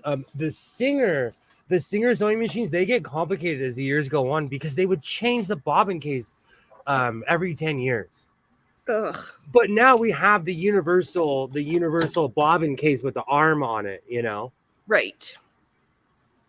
complicated. I can honestly tell what year a sewing machine is by just looking in the bobbin case. All right. How old do you think mine is? Because I've looked it up and I think I know, but What actually, it's are got the serial model. So what are the first? Let me because I found a pretty. I found a pretty what's it called? I found a pretty reliable chart. Someone left a comment and my brain is just like I'm having brain lapse right now. Let's see. That's a lot of tenting going on in that pleather crotch. Are you sure? Are you sure it's any less suggestive that when it was too tight? Hey Eve. Hi Eve. Hi. I'm reading your comment live on YouTube. it's my security shield. It's so that nobody knows what's going on down under. Oh, yeah, the crotch is ridiculous on the pants. I completely messed up. I don't know why. I've made hundreds of pairs of pants. I didn't stick with my formula of just flopping them over on each other. Like I don't know why I didn't do that. I don't brain lapse. Oh, that is the biggest problem of mine. Like I scored a baby lock machine for $25, but it really isn't taking any other parts. So I had to order the baby lock parts and it was worth more than I paid for the machine. I know, because their parts are proprietary and you can't just get it serviced at any shop if you don't know how to do it. I have to take it to the dealership and they have to order parts and it takes forever. Yep. It that is one thing that does drive me crazy about certain things, about certain machines. That's why you'll see I'll like put a machine up and I'm like, oh my gosh, it worked. Because when it doesn't, there's a whole host of problems. But one of the reasons I fell in love with Japanese clone sewing machines is because they're dependable. Mm-hmm. I could get let's see, where is it? Oh. This is a Star sewing machine. It was made in occupied Japan, which means it was made right after World War II. Okay. I cleaned this thing. It fired right. It worked like it was brand new. It was completely seized. I bought that for $20 at an antique store because they were like, this is never going to work. Right. And they're like, we don't know how to sew. We're like, yeah. Like, here for your, what is it? Shabby chic decor. You can have this machine. I always play dumb, until I get to the counter and I'm like, ha ha ha, I know what I'm doing. Bye. And then I purchased it. Goodbye. I'm out of here. I didn't steal this. You underpriced it. Sometimes I feel like I bought I purchased quite a few Singers at estate sales for $25. I sold a sewing machine for $1,000. I don't doubt it. I felt like I won the World Series. It justified, because I don't pay that much for all. It justified my sewing habit. All the sewing machines that I purchased did not equal that much money. I hadn't spent that much money on that. So you never know. You never know. But I've learned also over the years, certain machines are more coveted than others. Yeah. I know. I just got sad because my grandma had a beautiful Singer treadle and bad things happened to her when I wasn't around to care for her. But she always fought with that machine. I would sew with it, but would fought with it. And then I was like, why do I I Loki, my big cat, I don't have room for a big furniture piece of a sewing machine, but I was like, hand crank. I think I really want that. I was like, I just have to have it. I saw one a couple months ago. It was like $100 and it would have been fine. And then I didn't get it and it was gone. And then this one came up and I was like, come to my house. These machines are just like the older machines are just workhorses. That's one thing I love about the older sewing. Like I used to do a lot more leather work. That's why my pleather pants are embarrassing, because I actually know how to work with leather. You're like, I'm not a beginner anymore, and this is beginner quality. But it's good. It's good to make mistakes every once in a while to humble yourself, you know. Of course. And everybody like has these like, I love like Bernadette Banner and all of these, or the Closet Historian. They're like beautifully, highly produced, highly edited, amazing like little movies of sewing, and I'm like, I don't have the time or for patience for that. I sew up, I complain, and I sew shit. That's what I do. Same. Like I film my segments whenever I feel like it, so it's literally a hodgepodge of what I did that week, you know. Gilroy, I actually want an industrial Juki as well, and but my problem is it's more of a weird moral thing. Brother and Juki are pro slave shop,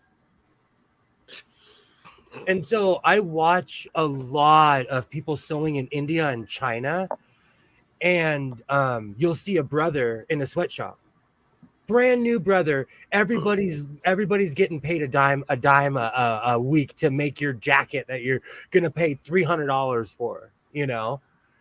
And so I have this weird moral thing. Like, do I want to give Juki $5,000, $6,000 for my dream machine? But I call it a slave machine, because if I lived in India, I could get that machine for free. You're like, come sit down, child. Exactly. Come sit here for 20 hours, you know. You can sew as much as you want. We'll even give you some chicken biryani once a week. That's it. And so that's my only I'm super anti-slave. and so like, no, because I want a Juki. No, I laughed too. I said that to be a joke too, because it should be. We should all be. But like, I watch a ton of YouTube, like everybody else. Okay, so I daydream. Like when I see people on their Juki, I'm like, do you know I could make a Sherlock trench coat in 5 minutes with a Juki, you know, like. But over the years, I've discovered they're pro-slave. And Juki is also a Chinese company, I believe, or they're owned by a Chinese company. So they do not care about human rights whatsoever. But can we find anything that doesn't have some part or some piece that wasn't made in China these days? No. Like my pops used to always say, just don't do, if you like it, don't investigate. Oh, that's good. He had some sage words of wisdom. We used to do a lot of traveling, and some of the best advice I ever got was, if you like what you're eating, don't look in the kitchen. Oh, yeah. Or don't look to see if those chicken feet have nails still. Yeah. Or to see what's under the cook's nails, you know. No, I'm sure those Chinese cooks are actually way better than us American cooks. Oh, they are. Like I've been to other countries, and they're much more clean than we are. I actually worked in the service industry in America. We're filthy. We are filthy compared in more ways than one. Yeah, I have been to third world countries where they're better. It's better kept than the McDonald's down by your house. You know. Yeah. See, we don't need more regulation. We just need people who care about what they're doing. I say that all the time. Like, that's one thing. People lost their. People just lost. I don't know. Do you think people aren't nice to each other anymore, or am I just sensitive? Is it? I think it depends on what age the person is. I think if you are, I'm going to date myself. I'm going to go with, if you're 30 and over, I think you know how to be cordial and polite and like do Mhm. nice things. I think if you're under 30, you started to grow up with the everybody gets a trophy for participating and we're all special, rather than like you actually had to earn and earn your shit. And that's when I think a lot of stuff started. They're like, I deserve it because I can breathe still. And you're like, yeah, no, what did you actually do? Yeah. I think about this all the time. And the USDA allows a certain amount of rubbish and stuff in our food. Oh, yeah. Oh my God. Was just listening to this thing. Like, oh, I'm going to forget his name. Paladin. Okay, so I watch a shit ton of LawTube because I know nothing about law, but these people are smart. So I'm like, I like to learn stuff from people who are wise in ways that I am not. And this writer, farmer, rancher out in Virginia in the Shenandoah Valley was like, oh yeah, like your grade A eggs has nothing to do with how often it's been tested for salmonella or E. coli or whatever. It's like the ratio of albumin to airspace in the egg and how big it is. Nothing has to do with safety. It has to do with what the end product is valued at. I stopped eating turkey when I found out how they were treated, and how, like, I saw this video and I was like, wow, I'm not a vegetarian, but I won't eat turkey. And I didn't like it anyways, but yeah, it's not about, you're right, it's not about safety. It's about how much can they get away with and sell to us. Mm-hmm. Especially when it comes to food. I grow in the past couple of years I started growing my own food, and like I grow potatoes and I think they're better than the ones you can get at the store. Oh, everything that you grow at home is. The problem I'm having is finding stuff that I can grow with like nominal water. True. I agree with that. Gardening, I like, nothing beats a fresh from the garden computer. No, I meant cucumber, and I just can't water my crops enough to get anything that's worth it. Hey Dick, how's it going? I it's funny to say that my parents grew a lot of food when I was a kid. I love cucumbers, but I grew up eating fresh cucumbers. I literally go in my backyard, chop them Yep. up, you know. So as an adult, I had no problem planting food. And people call me a hippie, and I'm like, if the grid went down, you guys would be kissing my butt. Right. Yep. Emery's and fresh produce, please. Exactly. I grew chili peppers. Funny thing, I know they're hot because I have raccoons, skunks, my one-eyed cat. Well, that one-eyed cat knows better than to eat certain things. No, the cat's a survivor. Like, I'm so proud of my cat. That cat, like, somebody moved and left their cat. Somebody did something extremely cruel, and that cat has completely become like a total outdoor like fighter, you know. And now it's huge. Now Yeah. it was this emaciated cat when I found it. Now, and I'm like, oh, you're getting huge. It's like it's becoming tomcat size. Yep. So animals are smart though. They know not to touch the chili peppers. The potatoes I kind of fell into. And oh, sorry. I'm so easily distracted. The thing about my potatoes is that, like, I planted them, I forgot. I came back the next year and I had like 15 potatoes. Oh, that's the best way. I just have a raised bed for my potatoes and I just leave it. It's like the pressure cooker. I just set it and forget it. And Liz, there's lots of books on urban gardening. Actually, it's super easy to do like little square foot container things. The hard part is figuring out how you're going to keep everything watered. Yeah.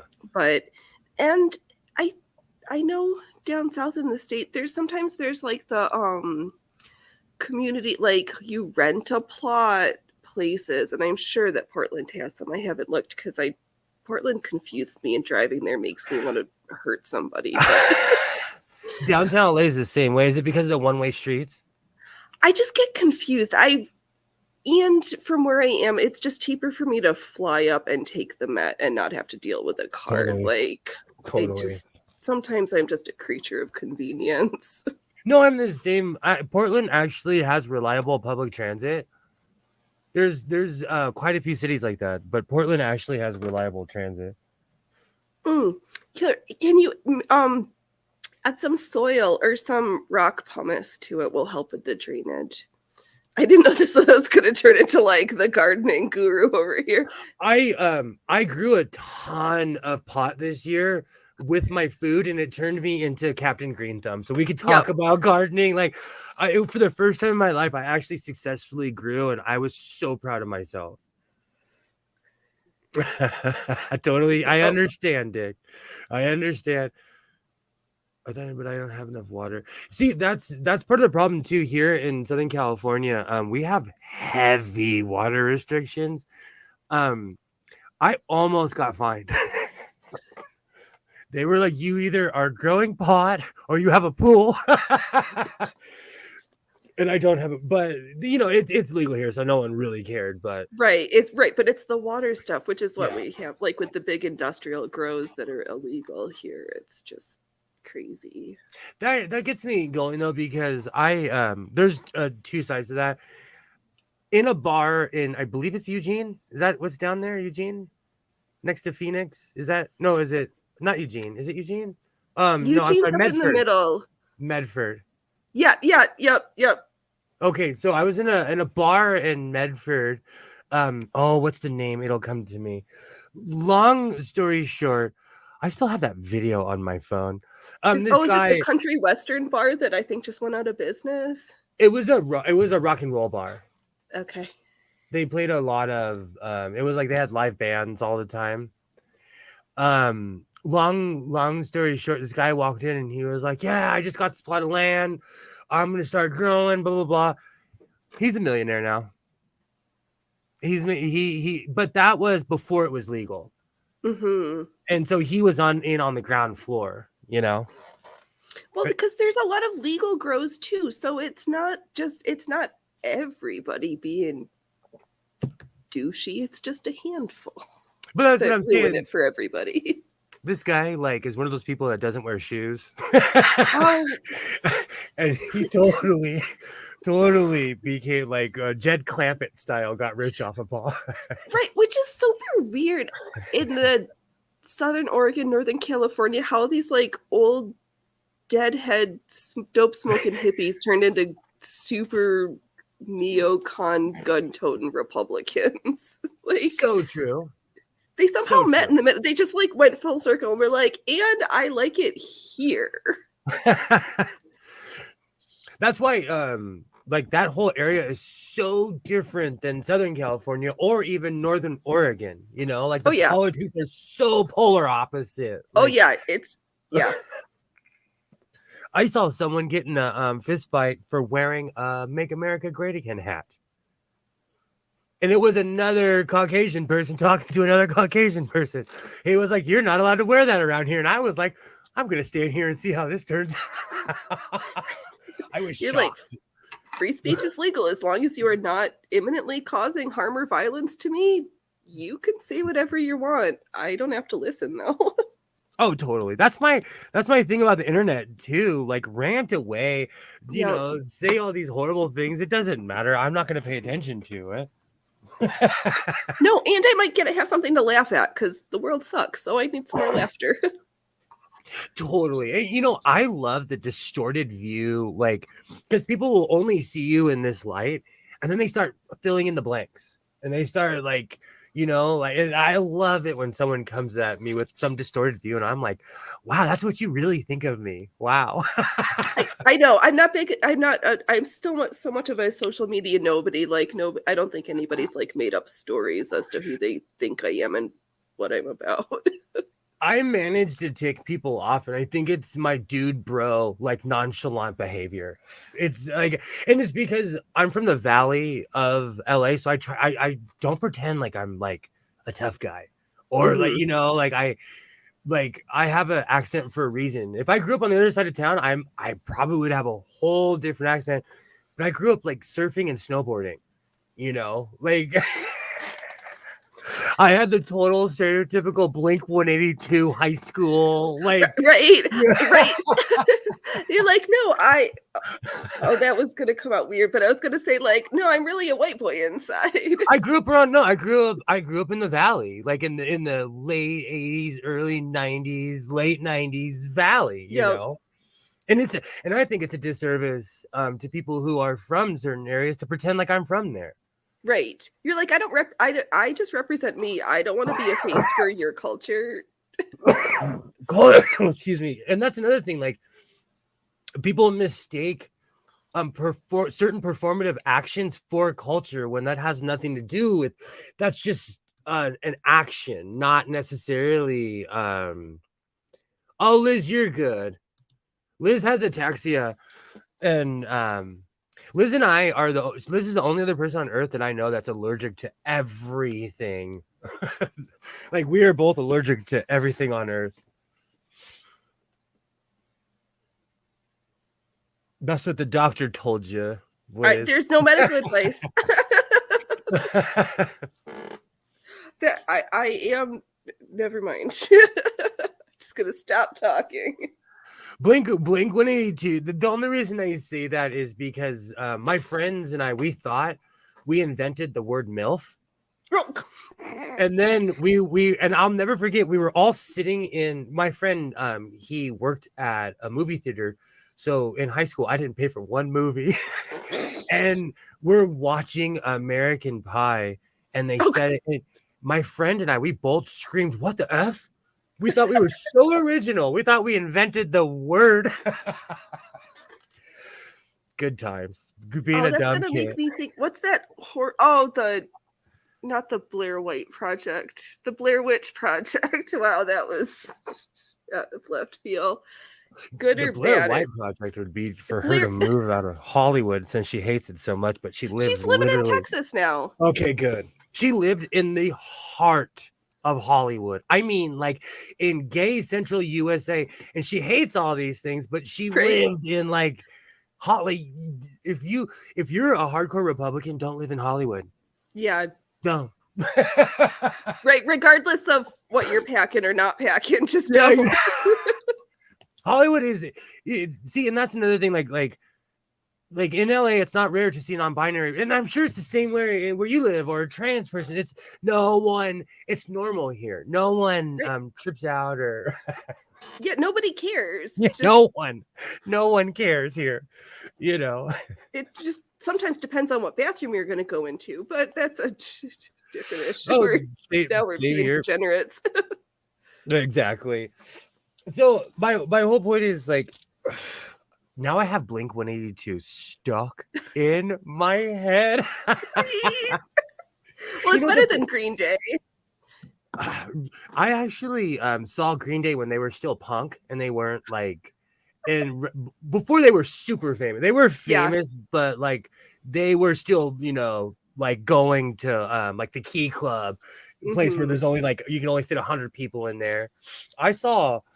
I actually really respect Wu-Tang because they were famous, and I saw them in a venue in Portland that is like the size of my garage. And they were literally just in the pit, and people were around them, and I'm like, I really respect you for this. Like, people paid $10 to get in here, and you guys are actually famous,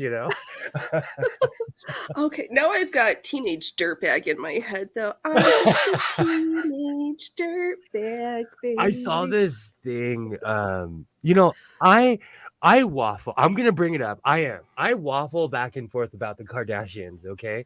Because I'm not. I don't like trashing people, but she's grifted her entire crowd. She has made so much money off of what I don't even know what they do. Why are they famous? I will never know. But I saw this thing. I mean, her dad was an Olympian, but yeah, I don't understand, other than being like Armenian refugees, what. Her dad was a lawyer who he made a lot of money. You can make a Right. ton of money in LA being a lawyer. A ton of money, you know. And so he got his money that way.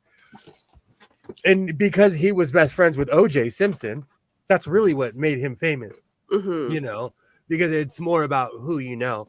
But like, And who you blow. true. No, that's the LA way.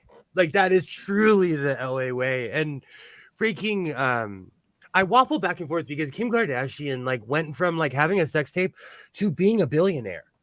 And I Yeah, know because the that's like sex tape made her a billionaire. exactly. Exactly. I'm too prude for all that, you know, but like it trips me out how much money she made. Like if you take I think they're pointless, but what my opinion of her, like I'm some shrub sewing in his garage. I'm sure she is not concerned about me. Right?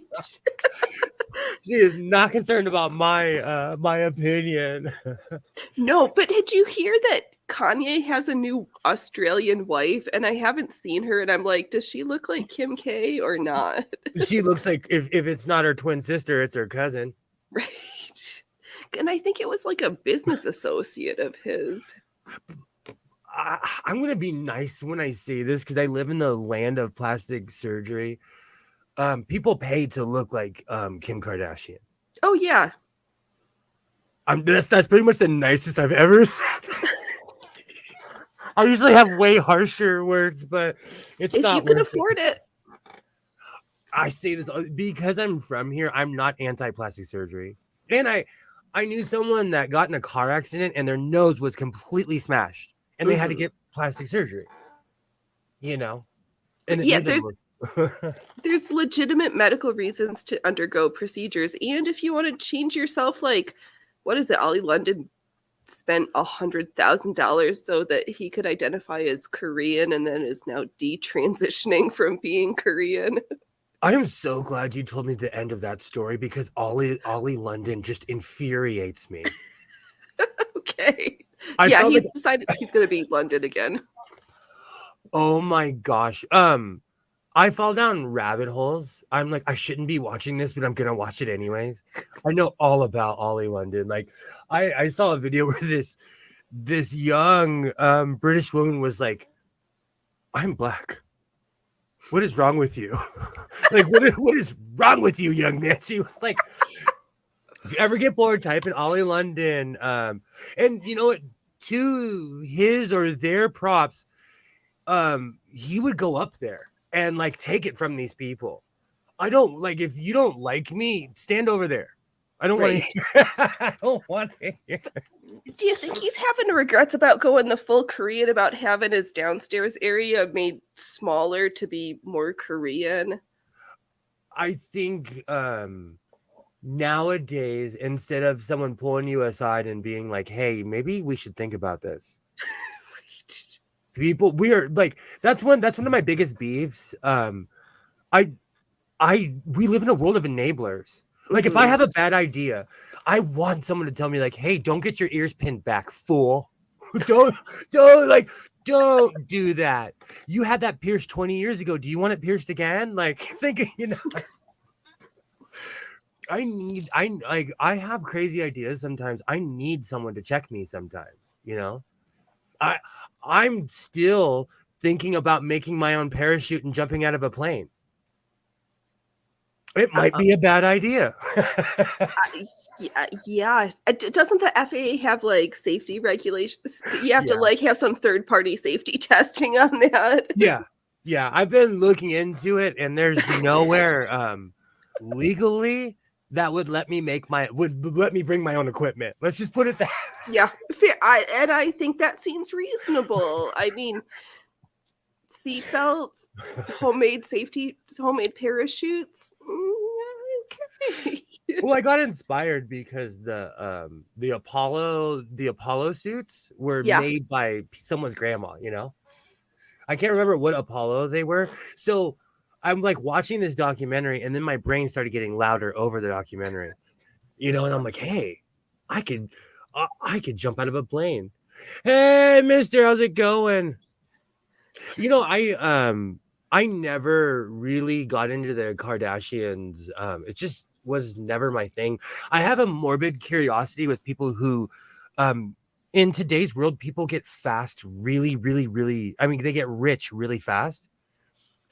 LL Cool J was even talking about it, how like in the 80s and 90s, rappers, like they're still working for a reason. These Mhm. kids now, they're getting $30 million just to sign. Like, you never have to work again a day in your life if you manage your money. Which they don't. I know it's back to this whole like participation trophy shit. Totally. Totally. I actually knew somebody, my ex-brother-in-law, who played for the Raiders, and squandered his money away and was broke by the time he was my age. Well, it's the same with like lottery winners. They're just like, okay.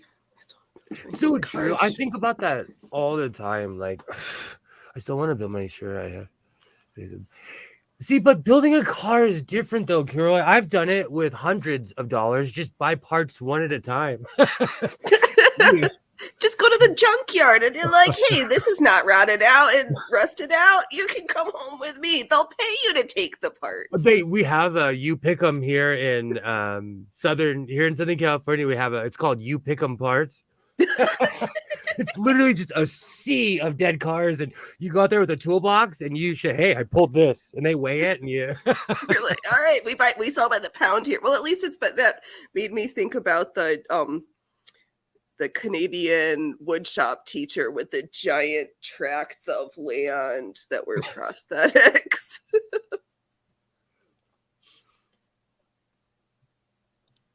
No, I don't mean to put a car together. I mean build it from the ground up. Now that's expensive. Now that's expensive. I knew someone that was into race cars, and they like that was their. You have to be obsessed. You have to. It has to be an absolute passion. Says the guy who rebuilds sewing machines. I don't like Frankenstein to Surger. Or Frankenstein's monster, because I remember Frankenstein's the doctor, not the monster. I use that all the time. It's showroom quality at this point. Even though my battery just died. I'll be right back. Oh, no worries. Even though it's 3 different surgers. That is one thing. I was thinking about building my own sewing machine. I could totally do it because once you take it apart, they are so self-explanatory. In one of my videos, I jokingly said, like, the toy sewing machines, they are basically like wannabe tattoo guns. Or I call them jailhouse tattoo guns because they're put together very poorly.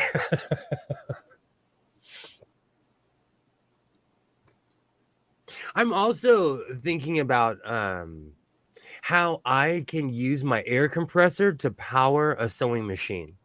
So let's put our brains together. And keep in mind, I have all the tools.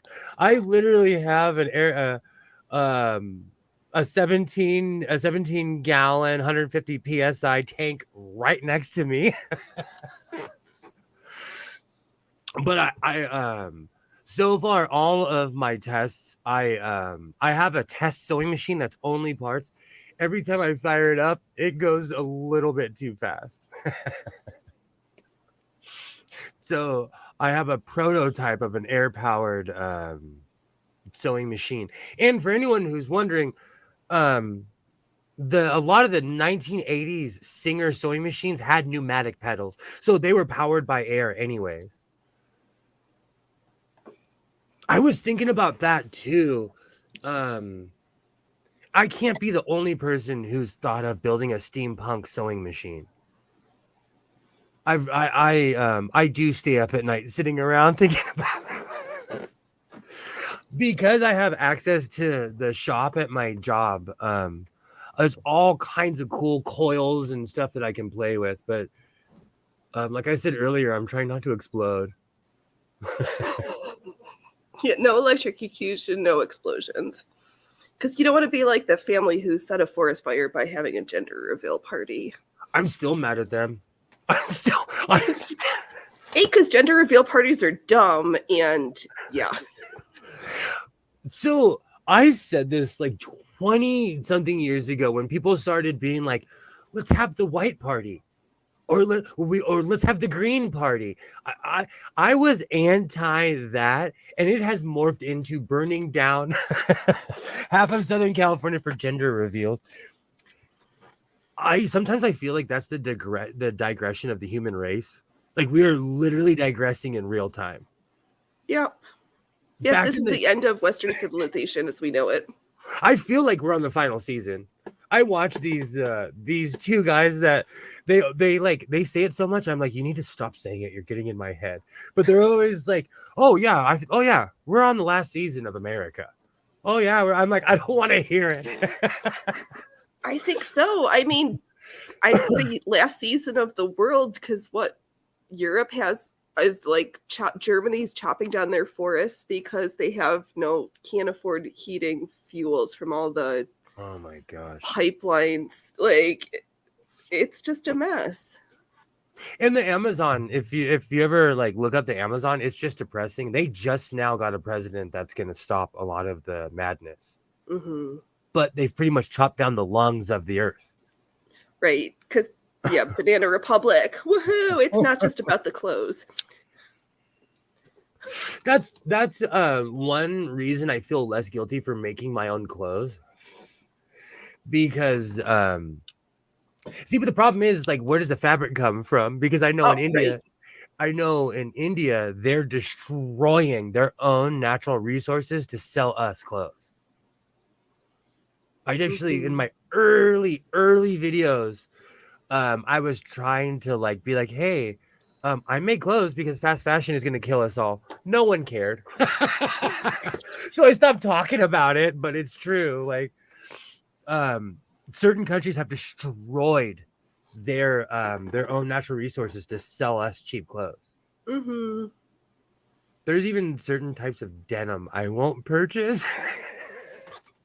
It's really sad. Like, I look in the label because I know it was made by a slave in Shanzhou, China.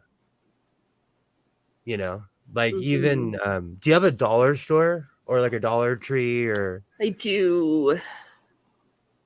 I'm not trying to like completely poop on your dollar store. Oh, I don't. I try not to shop. Like, I shop for food, and sometimes I buy stuff for my business or sewing machines off Craigslist. But I've been really trying to like just shop my stash and low buy, because I come from a long line of people with hoarding tendencies. So I have enough stuff. It's just making it, and my stuff is not living its best life. Like the impressive amount of silk from Japan that I have that is just on a bolt that's like probably thousands of dollars worth of silk I have. I totally understand. I have like 9 a long time ago, my father and I, we would go buy like property rights to houses and stuff, and I walked in a house and I found thousands of comic books. Oh.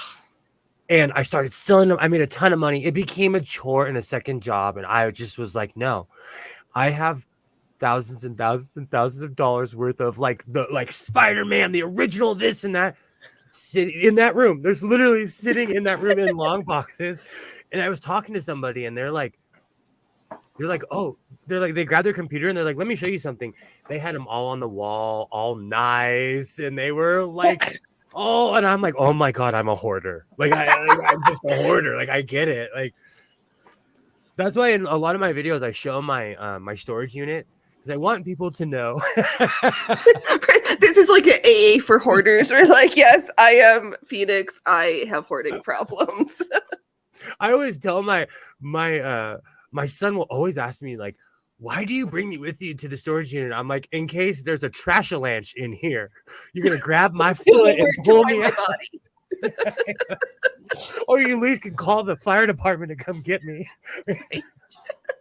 And this is like shock therapy. This is like, don't do this, kid. Don't be like me. All of a sudden, it's a cool that you son of a bitch who likes me doesn't buy random crap just because India's already just a toxic wasteland. Look up, they make yes. I was physically ill when I saw a certain river. When I saw how because in order to dye clothes, it's a very intense process, and they dump that water right back into their rivers after it's been just used over and over and turned into slurry almost. Oh, Marcus got the right thing. I like this last comment. I don't have a hoarding problem. I have a lack of shed space problem. Yes. I'm gonna go with that. That's 100%. That's it. Hands down. I really wish there wasn't so much stuff plugged into this computer. I recently purchased a shed, but then it started raining, so it's sitting on the side of my house, getting rained on in the box. Well, okay. Well, I have storage. Like I have storage sheds. I built sheds all on the side of my house. Okay. And so I've like shoved all the important parts in there. But the other day I was doing a perimeter check of my house, and I'm like, oh crud, I left part of the shed out here. Because there's certain cliches are there for a reason, but it never rains here. Right. It never rains here, so I can leave stuff outside and forget about it, And then there's the Pineapple Express with what's the other thing? Is it the Santa? So you got the Pineapple Express and the Santa Anas going on right now, or is it just one or the other? They're both going on at the same time. The other day, I have a vent in this room. I thought it was gonna flip off and like go into like Alice in Wonderland. Oh man, I was like, holy cow, is that thing bolted down? Like it was bad. Toto, we're not in Kansas anymore. My neighbor has a shed, and it's one thing when you complain like, hey dude, your tin shed, when it's windy, it hits the door. I told him that 12, 13 years ago. Now I can tell how windy it is by how much his shed is just flopping, the door is flopping back and forth. And after all these years, I thought he would get tired of it. Hey, butterfly, how's it going? You should subscribe to Phoenix Electra. She is a great sewist. Absolutely. How about Zara H&M about recycling fibers from donated garments? I actually watched a documentary on that, and how we send a lot of our unwanted and soiled clothes to Africa. Oh, because they don't have beautiful waxed cotton fabrics of their own that they make that are like, here, let's just give you our trash. Yeah, it's so sad. Or like, it's real in certain countries, like, during the World Series, they'll print out the winning shirts of both teams. Yep, I'll take the cast-offs of the losing team. You're like, I can't sell this shit. Let's make quilts for the homeless people. So they sell them. They give it to countries who don't watch our sports. Right. There's someone, and I know I'm stealing this joke, but there's someone in Africa right now that thinks the Buffalo Bill are like the 4-time or 5-time Super Bowl champion. Don't talk about my team. Don't talk. Jamar Williams or whatever his name is, he's a god among men. That was so sad. Like I actually I don't, too early for that joke. I don't watch football that much, but I actually caught that because I'm a channel flipper and I watch hockey. And so because I was flipping through the channels, I actually caught that because they were all standing there, and it's so rare in sports, for both teams to be standing there caring. But I am so sorry if I ruined Juki sewing machines for you, Kilroy. But like when I started really looking into it, the only time I'd ever see these sewing machines I loved is in sweatshops. Well, they must be good products if they can handle that much stitching. So I thought the same thing. I They thought get, this. they get worked to the bone. Oh, It's because I want a Juki so bad. That's why I call it a slave machine, to remind myself like it's not worth the $5,000 or $6,000 because it's an investment. mm-hmm.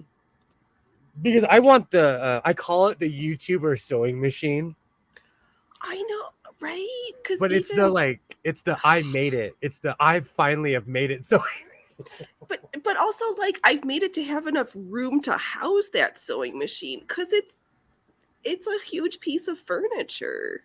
it is. That's honestly, I just bought a FOF. They're made in Germany, where they actually have labor laws.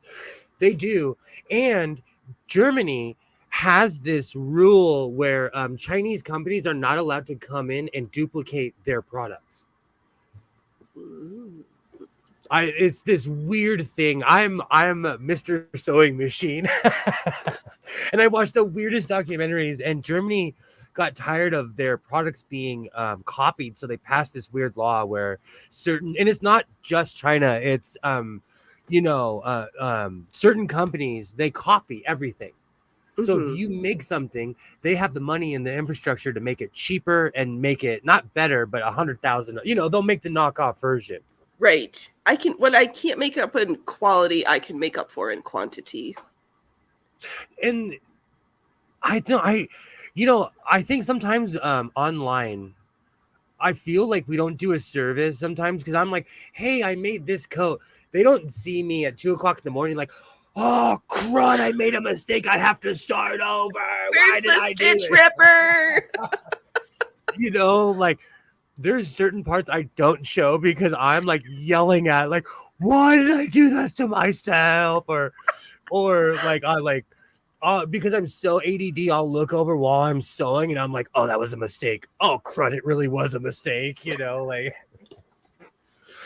I feel like and it's not just me. I heard someone I really respect. I heard them say this. They were like, it is not easy making clothes, making a full coat. And I make a coat like a week, or making the pleather pants. It wasn't necessarily easy because I had to maneuver it into the machine. And even though pleather is really cool to manipulate because you can bend it and stretch it, but I want a FOF. It's because I watched too much Nancy Zeman. It wouldn't worry the Chinese. They'll just call me out of crap material. I didn't want to say it, Mark Short, but it's true. They've made many laws for that very reason. Because if you think about it, if you make a product, somebody could come in with more money and undercut you. Well, isn't that what we've always had? Like everybody, the whole Industrial Revolution was like, I can do it cheaper. And totally steal your stuff. Well, that's how Singer got all their stuff, by buying up everybody's patents and then making monthly payments on stuff, or Singer wouldn't be what it is. Isaac Merritt Singer was a lit human being. He had 19 children. Singer, the company, exiled him to England because he was. This machine right here is a standard sewing machine. It was made in, I want to say, the 10s or the 20s. They basically this one right here. Oh, it's covered with all the crud. What am I looking at? I'm looking at sewing machines. I am such a hoarder. I have so much stuff in this room. That's why when you say you're a hoarder, I'm like, yeah, you're in the right place. I'm a hoarder too. I come by it honestly. I'm the same way. That got me in trouble online. But so basically every time Isaac Singer got mad at his board, he would break off and make his own sewing machine. So I have a standard sewing machine on a Singer. It's a Singer. Everything underneath it is Singer, but it's a standard treadle sewing machine. Because he got mad, moved to Ohio for 2 years and made sewing machines. But it's still considered a Singer sewing machine because Isaac Merritt Singer is the one who made the machine. Yep. I'm a fan. I'm a total stan because he was a pirate. Like He was a total bohemian crazy person.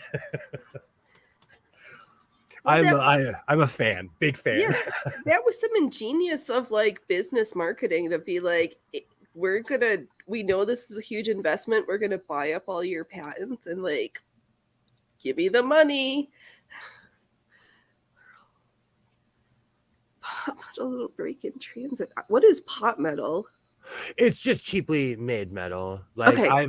I am not a snob when it comes to tools, but I can tell where something's made because like I'll have a wrench and it'll break. Oh yeah. Like when you're like, oh crud, this is really crummy metal because it's not as advertised. Because it'll say it'll take this certain strength or something like that, and then you test it up to that and it snaps on you. You know. Yes, that's why I like my certain tools that need to be like German stainless steel and not Pakistani stainless steel. I've learned that with scissors. I have these good old Cutcos made in USA. This chirpy young man gave a presentation in 1989, my brother, and my father bought a bunch of scissors. But the funny thing is, like, I guess I'm from the era of the last of the door-to-door salesmen and women. Right? But these are as advertised. Here it is, what, 30 something years later, I'm still using them in every project. Have not sharpened them. They're still like, I abuse those things. I should sharpen them, and they still work. I know I've got some of my grandma's shears that I need to sharpen, but I'm afraid that I'd like screw it up. I should take it to somebody who actually knows what they're doing. That's my motto. Like, if I can't Google it and find it, I'll take someone Right, like, doing. Oh, dang. Totally, Butterfly. Like, I'm not kidding you. Like, my brother gave that presentation in '89, and I still have them. These are my go-to scissors. I use them in every project. Quality product. That's why nothing made after 2000. And that's why I made that comment about like my Husqvarna Viking, my Baby Lock. There's quite a few other machines. They all came from the same factory because it's all the same plug. I can look at the back of a sewing machine and be like, okay, I know where you were made. Yeah. Well, maybe sometime you can help me. We can figure out what's wrong with my Baby Lock again, because that machine, I love it, but I hate it. He's holding a tape measure, and all three tape measures don't agree with each other. So true. They did not go to the Ministry of Weights and Measures. Oh no, it's not a ministry. It's like the National Institute of Weights and Measures. Yes, Butterfly, and because my father was a hoarder, I bet if I looked around, I could probably find the penny that my brother cut in half all those years ago. Okay, was your father so much of a hoarder that he had a World War II Army medic cot in his basement? Wow, he had it. No, but he collected other World War II stuff that I don't necessarily want to say out loud. Fair, you're right. We're already on lists, but we don't want to like advertise what lists we are on. Let's just say I found something, and I'm like, you find out a lot about people when you go through their stuff. I say this about my grandmother as well. She was the most well-kept, like white glove, did not mess around. When she died, I found thousands of buttons. She was a button hoarder. She kept buttons from couches. She kept. Okay, so now we're into like sewing buttons, not just like pins. Yeah, I mean, like she had thousands of buttons. I recently purchased those butterfly buttons, and that was the first time I've purchased buttons in 4 years. Good work. That's how many buttons my grandmother was. But she was so well put together. I never knew. I have an old Italian officer's coat from I think 1960s or 70s that I have as Lux compared to the American coats. Good for camping. Oh, it must be nice to sleep on when you're camping. A good cot.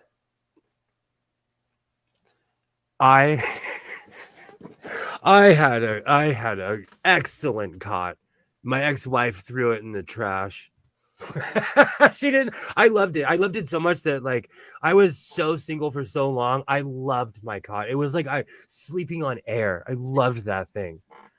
She hugged it in the garbage. That's how much she knew. She's like, this is important. You're out of here. Yeah, I loved that thing. Matter of fact, I when I in my thrifting, I'm actually looking for a good cot. Would it be strange? Do people own coffins and sleep in them? Yes. I have this weird thing of like because I sleep completely covered, and I was like, I'm not even saying this like for like a morbid thing or anything else, but I'm thinking about upholstering a coffin because I would never reupholster a coffin. Right. This I want it new. I don't want to no pre-owns Let me on this preface one it. unless it's like been sitting fresh. If it's been 6 feet under, you can keep it. Hey, someone sent me an embroidery machine. I don't want to get a used coffin. Wake up tomorrow and get a used coffin. As long as there's no horse heads in it, you'll be okay. Yeah. Well, that's negotiable. If it's a horse head, I work on a ranch, that. Fair, right? You could just pick that up for free. Yeah, I wouldn't even flinch if I saw that. No, but ever since I was a kid, I've wanted one. The only thing I got in World War II is a fired anti-aircraft shell. That's awesome. I think this has just put us on a list. Yeah, I say that all the time. Oh, wow. Okay, so Morse sewing machines are some of the greatest Japanese Morse is another great story. There was this man, his name was Morris. He had more money than everyone else, so he went to Japan and took advantage of certain companies. And all he did, he had a tag. I actually have a Morse sewing machine. He would put his tag on the machine. So it could be a Juki, Suzuki, Honda, and if you ever so it was see like the store brand. Oh yeah. That's not the right word, but the generic, like, what am I thinking of? Oh, that's crazy, Butterfly. I've always wanted to and since I am like super parent single, no one is gonna stop me from putting a coffin. I just thought, wouldn't that be weird though if you walked in someone's room and you're like, bro, there's a coffin in here. It just means you're like, no, you're sleeping in the next room, or you have to go home when I'm done with you. Yeah, exactly. There's no room for you. Sorry, I like to sleep alone. That's what the middle bedroom was, a total like F you to my family. Like, because when you live in LA, everyone calls you every time they go to Disneyland or they go to the amusement park or they have a conference, but they don't call you, they don't ever call you for anything else, Oh, that's awesome. I have an old piece radio test equipment from the Signal Corps of World War II.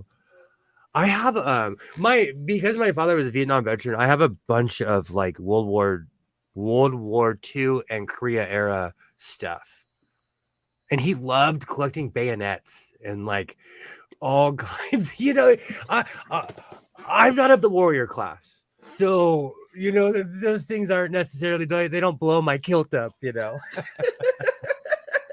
No, you just stitch them up after they've blown their part. Yeah. If someone walks into your room, just sit up and say, I inherited all kinds of stuff. What's really funny? I used to always say I was a collector until my dad passed away, and then I became a real hoarder. Because it went from like, I have stuff, walk around just the corner of that room to being like, you can't go in that room anymore. Yeah, which is fun. I was watching somebody a couple weeks ago who was like inherited her mom's like crafting hoard, and it was like, and I don't want to do this to my own kids. Like, how am I going to manage? Like, who am I going to give these like say who to have these things when you're gone, because that they'll be appreciated or used, rather than like, oh shit, dad died and I got a pile of shit to manage. I always threaten my ex-wife that I'm gonna give her all my sewing machines, but the truth is, she's the only one that would sell them all. Like, so, like, I would want my sewing machines to go to a better home. Like, I just don't want them to. Like, I've bought sewing machines that sat in a barn for like 50, 60 years. Mm-hmm. I'm gonna run to the sewing room real quick. Okay, so give me a chance. What do I like to sew? I have recently been going down this rabbit hole of historically inspired fashions and clothing. I've kind of been stuck in underwear land of corsets, chemises, drawers, because I have this dream of a circus costume, like a Victorian Edwardian circus costume that's like actually functional rather than just to look pretty. I'm not into these like the bustle era with all these giant like hoop skirts. I'm like, no, can I hula hoop and do tricks in it? And if I can't, I'm not really interested.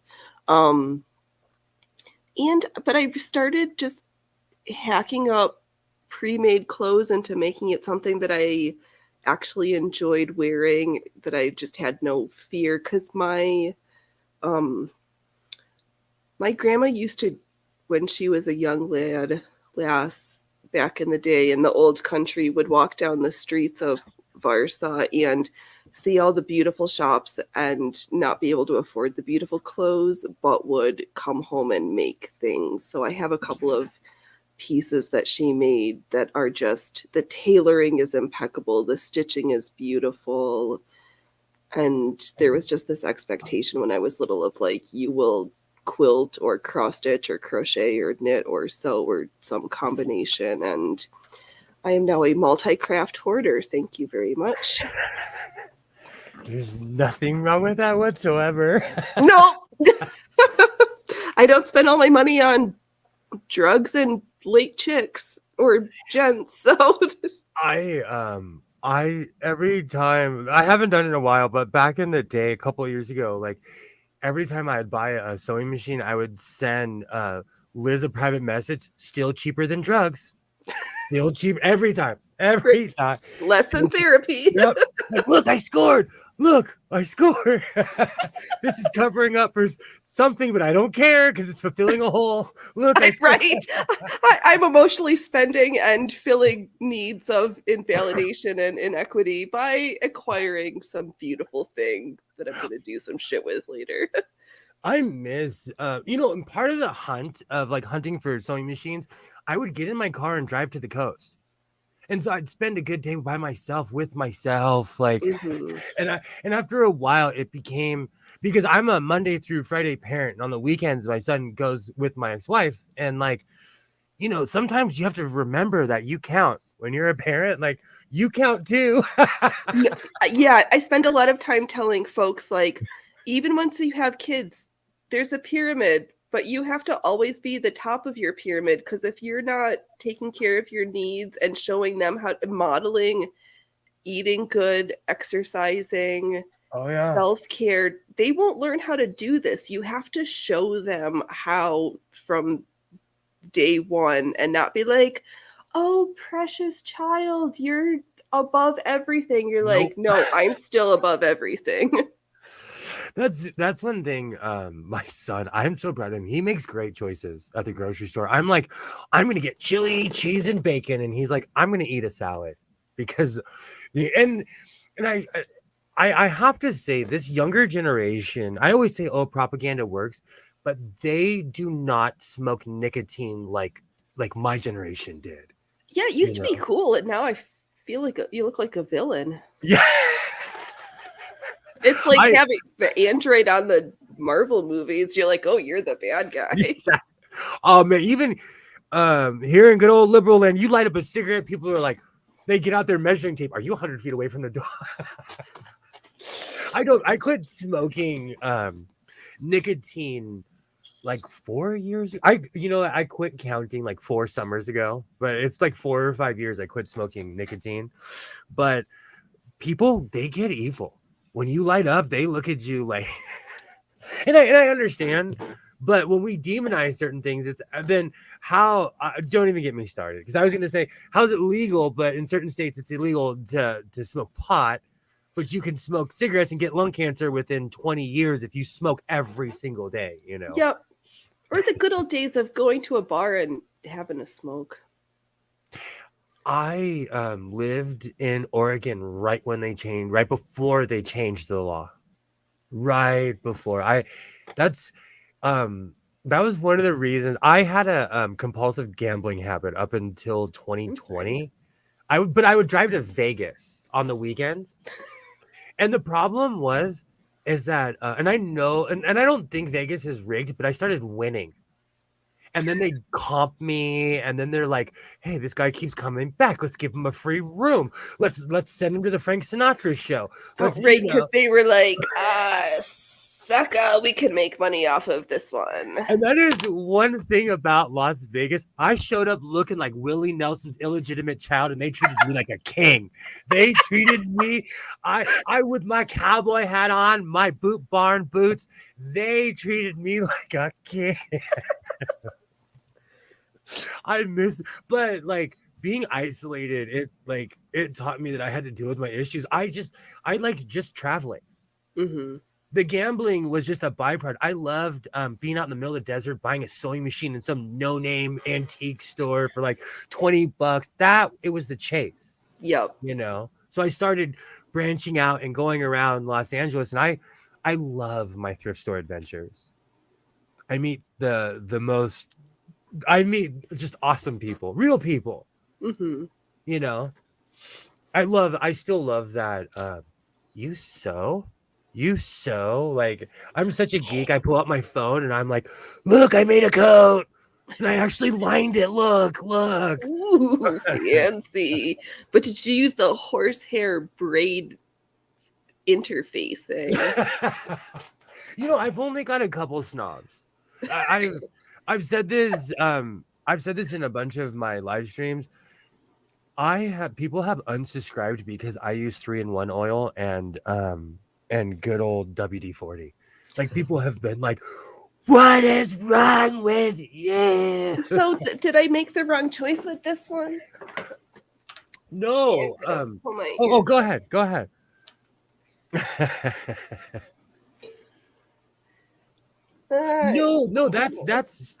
No, that's a good choice. If it's sewing. Yeah, so when she needed oil, I was like, I splurged and got the Liberty oil.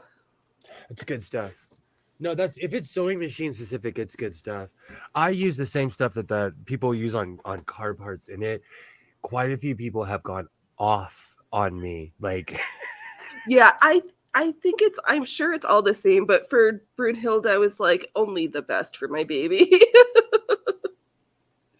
You know, Gilroy, I'm gonna one day I'm gonna pull my typewriter out. I have one in my middle hoarding bedroom.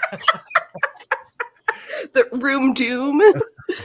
Well, it's I turned it in my closet, so I organized it. You know, I can walk in there. The rule is if you can walk in there and move around, then you're all right.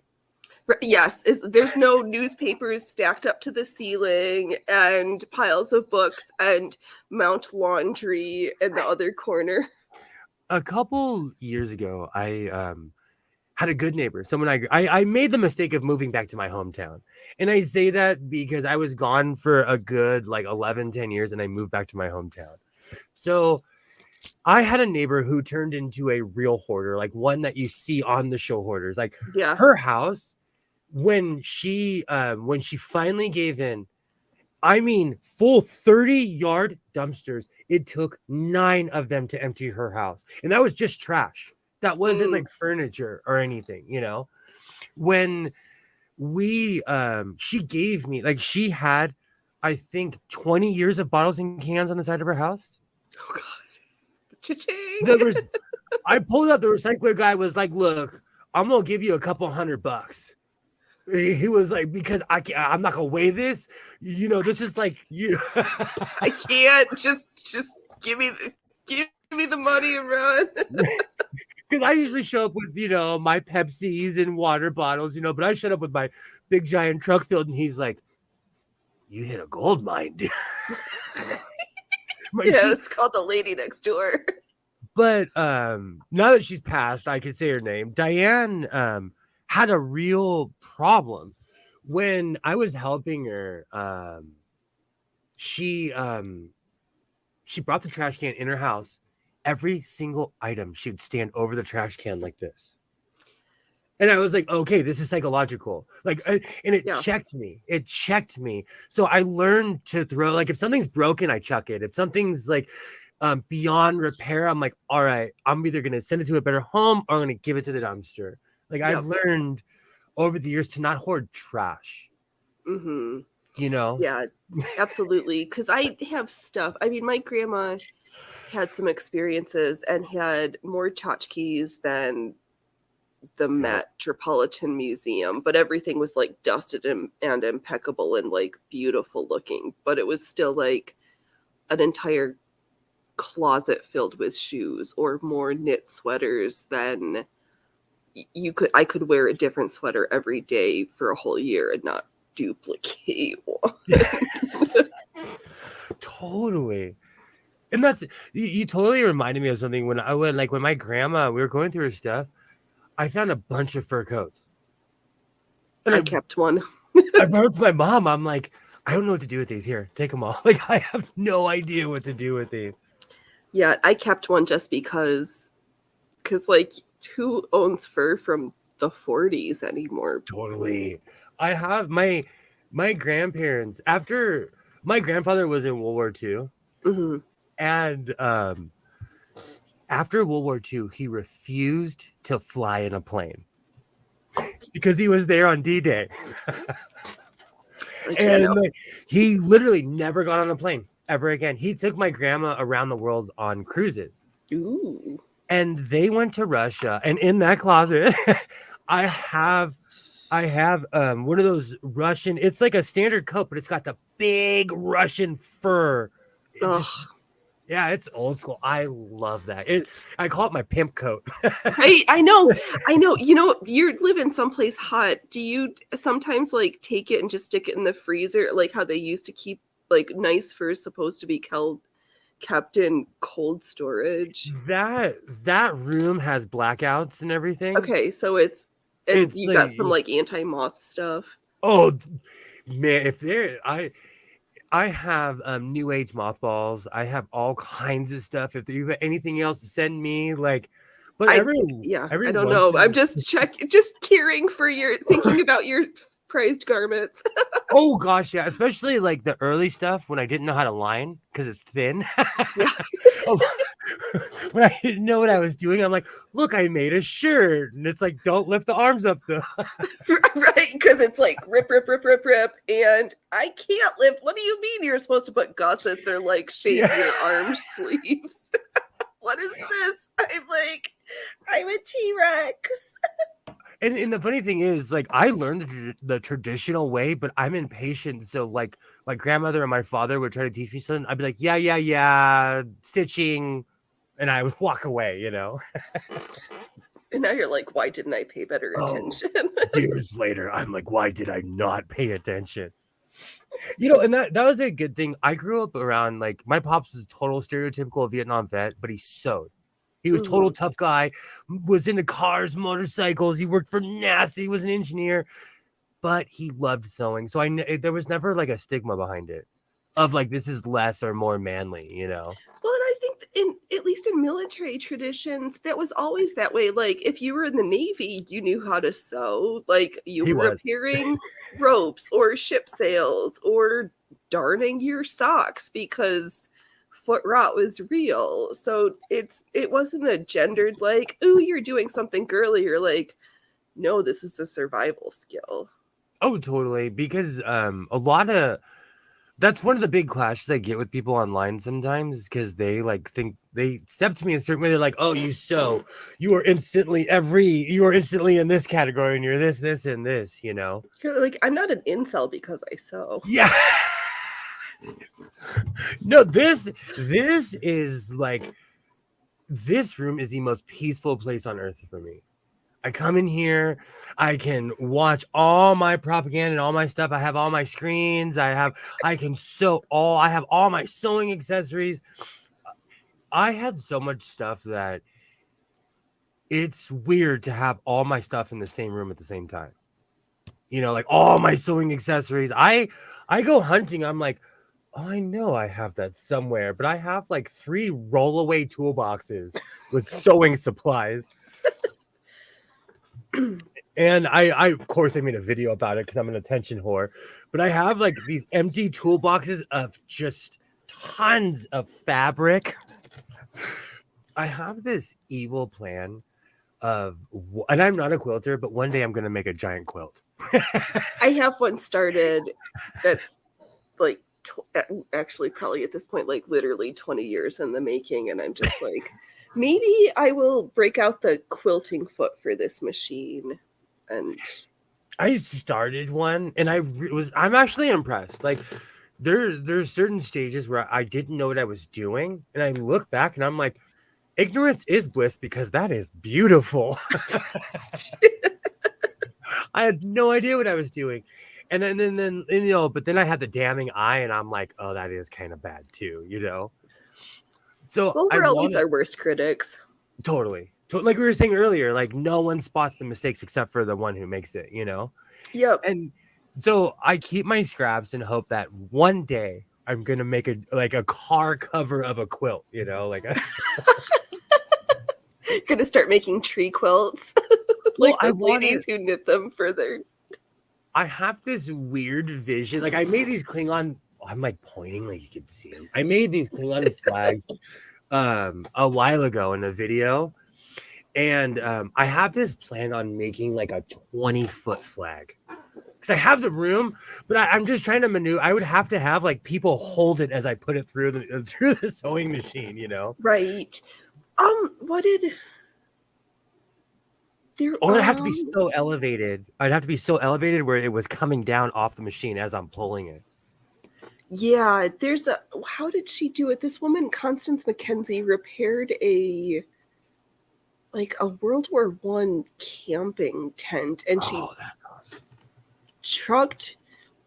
She's got a video about it. She took her industrial sewing machine outside and somehow managed to do it herself. I don't know, but like there was some real tent fixing upping. People are ingenious. I watched a man who took like a 1920s Singer and he turned it into a quilting machine. He just put it on this thing and he could roll it. And I was like, dude, I was like, I could do that. That is the most, you know, people talk trash about hillbillies, but you make fun of them until it works. Then you're like, wow, that is the most amazing thing I've ever seen in my life. Necessity is the mother of all inventions. I love people like that because he sat down and thought about that. You know? Right, because why move the table when you can just move the machine? Like, and I watch. Have you ever heard of Jordan Fabrics? I have not heard about this one. There's a channel. I watch. It's like a mega YouTuber. They sell fat quarters and stuff, but they have a quilting factory. Can you hem my pants? Oh gosh, no. I hate that question. Okay, so butterfly. Okay, before I forget, because I'm so ADD. Jordan Fabrics, they have a giant quilting machine. It's industrial size. Mm-hmm. It's literally like it's in a giant warehouse. Every time I watch it, I'm like, I don't think I'll ever be able to afford a machine like that. But this man kind of made one, and I was like, you know what? That's actually effing ingenious. This is what your new shed is going to be for you. It's going to be your quilting shed, and you're going to set up a machine out there. And... Well, I have access to the shop at my job, and like I just have this thing in my head of not abusing my power because I have a sewing machine there, but like it's my job. Mm-hmm. And if my boss walked in and saw an industrial quilting machine, she would be like, you have industrially lost your mind. So I used to always wonder why when my dad would pull his sewing machine out, he'd look at us and be like, I'm not hemming your clothes. I'm not doing anything because I told you back then. I asked you a week ago if you needed help. You said no. I do. When people ask me this, I'm like, I won't even lie. I'm stammering and stuttering because it's my ex-wife who will walk in this house and like, fix this for me, please. And I'm like, we just started being friends 5 years ago. The answer's still no. No, it's she walked in here and she's like, I need this. She bought a leather jacket and she's like, it's too big. And I say, you bought that knowing I was going to tailor it for you. Like, you're out of your mind. And I did, but I was super annoyed. I was super annoyed. I get that all the time. I don't advertise it because and I don't feel like my skills are good enough. Like, I've been sewing and doing handicrafts for longer than people have been alive, but that doesn't mean I feel like I'm good. I know what you're saying. I think about that all the time. Kilroy, I've been watching MacGyver because I'm completely tuned out. And in season 7 of MacGyver, he lives in a warehouse in Venice. And in my head, I'm like, I could totally live in a warehouse. If I didn't have a teenager, I would live in a warehouse. It's like, well, just 5 more years. The funny thing is, if I told him like, hey, we're going to go move into a giant space, he'd be like, let's go, bro. I don't need my privacy. What's that? Well, I was actually looking into it. And there's places where it's a giant warehouse and then they have a whole kitchen and a place actually to live upstairs. That, like, the old-fashioned shop and storefront. Yeah, totally. And there's quite a few in the San Fernando Valley because, like you said, it's more old-fashioned because they're built that way. Yep. Like they have a full functioning house upstairs and then downstairs is a giant warehouse, or it's on a main avenue. So it's a big space, but it's a storefront. Yep. Yeah. I like that concept of that. I like that old fashioned-y style thing. I do too. And quite honestly, it's cheaper to rent one of those than to rent a house. Yes. And if you're like have some way to make it as a business expense, then it's all a tax write-off. Exactly. Or a business expense, not tax write-offs. And no financial advice, no legal, medical, or financial. Same, Kilroy. Same. Like and it's not just because of MacGyver and my Richard Dean Anderson obsession.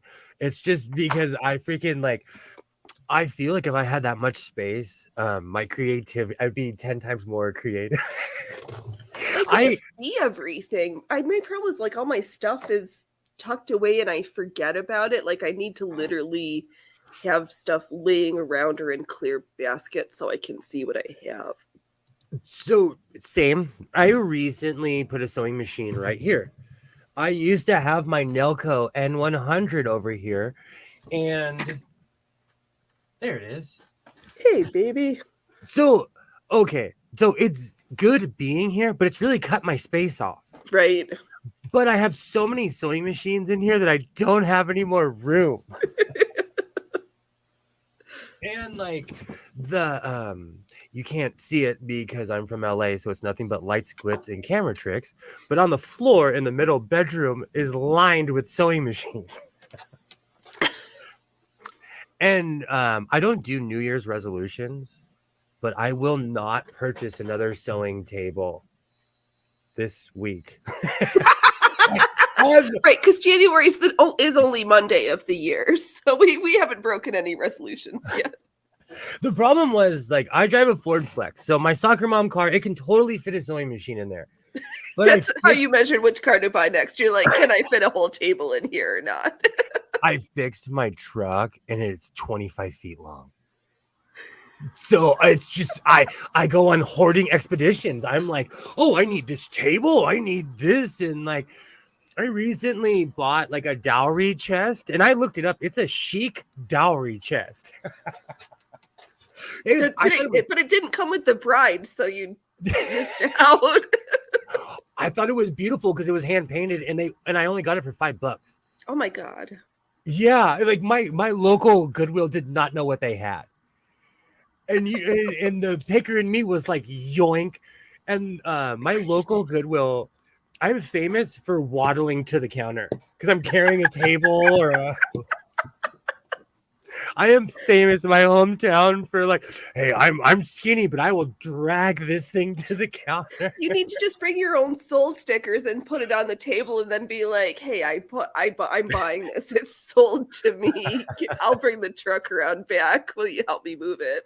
I'm famous there. They like it's to the point now where I get phone calls from people. I've given my phone number out, not even hitting on them. I'm like, hey, get any sewing machines? Give me a call.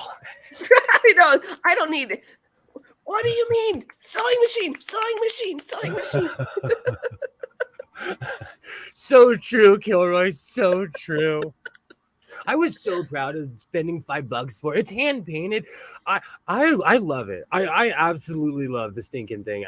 I put all my Star Trek books in it because I'm a total geek. I put my Nintendo 64 games on top. Perfect. Yeah. Absolutely perfect. I spent my son homeschooled, and so I spent a lot of time at home. I'm his teacher, and he's of that age of like, no, I'll do it. I'm like, fine. But he's getting A's and B's, so perfect. I'm not no complaints here whatsoever. I'm not the best teacher ever. Well, I had really hardcore oppressive parents, like they were old school. My parents were so much older than me. They were literally from a different planet. Yeah. And so I'm not like total bohemian. I am like I don't believe in hitting kids. We can talk it out. We can sit down and figure it out. If you get an attitude, I might laugh at you. Like, but I also have a theory where I don't negotiate with terrorists, so I will not negotiate with a child. Right. True. There's only one parent, and if you're not paying the rent, then you will shut your mouth and like actually do some stuff every once in a while. I tell my kid all the time, I only look cool, okay? I only look cool, all right? But you know what? He handles his responsibilities, and because my parents were such hard asses, I'm like, hey, bro, like you earned your freedom. Go right ahead. Don't get the cops called. Don't burn the house down. Like, have fun, Like, if you asked him, what are your dad's rules? He would literally tell you, my dad's number one rule is don't burn the house down. That's a good rule to have, especially when fire is 12-month season. I'm because I'm so like out in outer space, my thing is I'm all about paying attention. Because once you get all of your stuff done, then you can go drift off into outer space. So I try to teach my son, when you finish your schoolwork, you can sit there and geek out on your PlayStation, do whatever you want, but handle your responsibility first.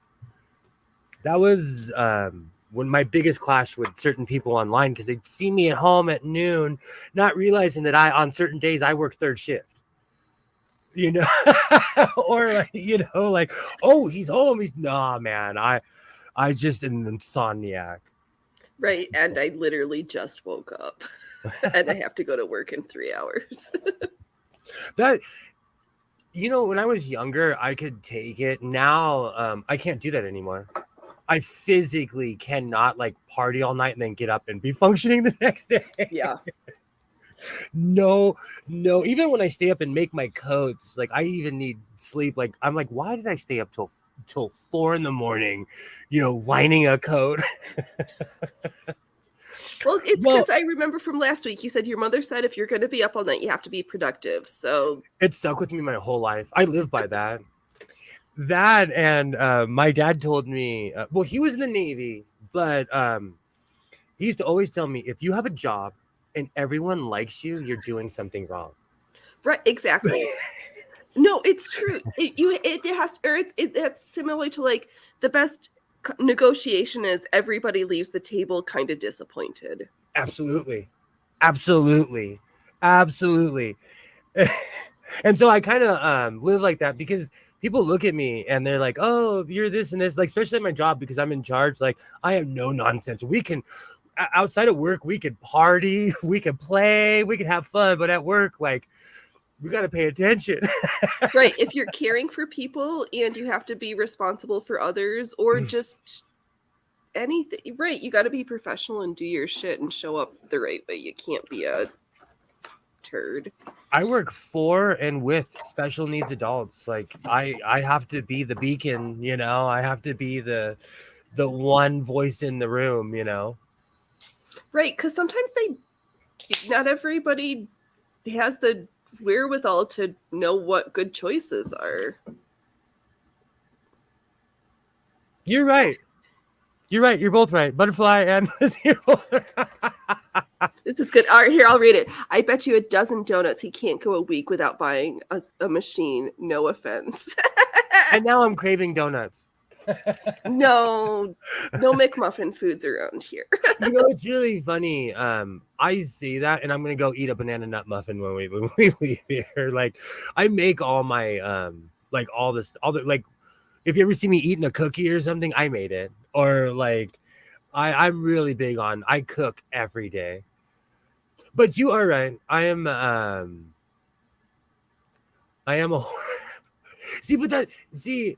I feel okay. Let's have a talk about my sewing machine habit, okay? I am grossly overcompensating for something that I have not discovered yet. But with that being said, this is a great productive hobby. Right. I've made 1 million vests, which you can kind of see. I like between the closet, I've made 1 million battle vests. Every band I've ever been into gets something dedicated to it.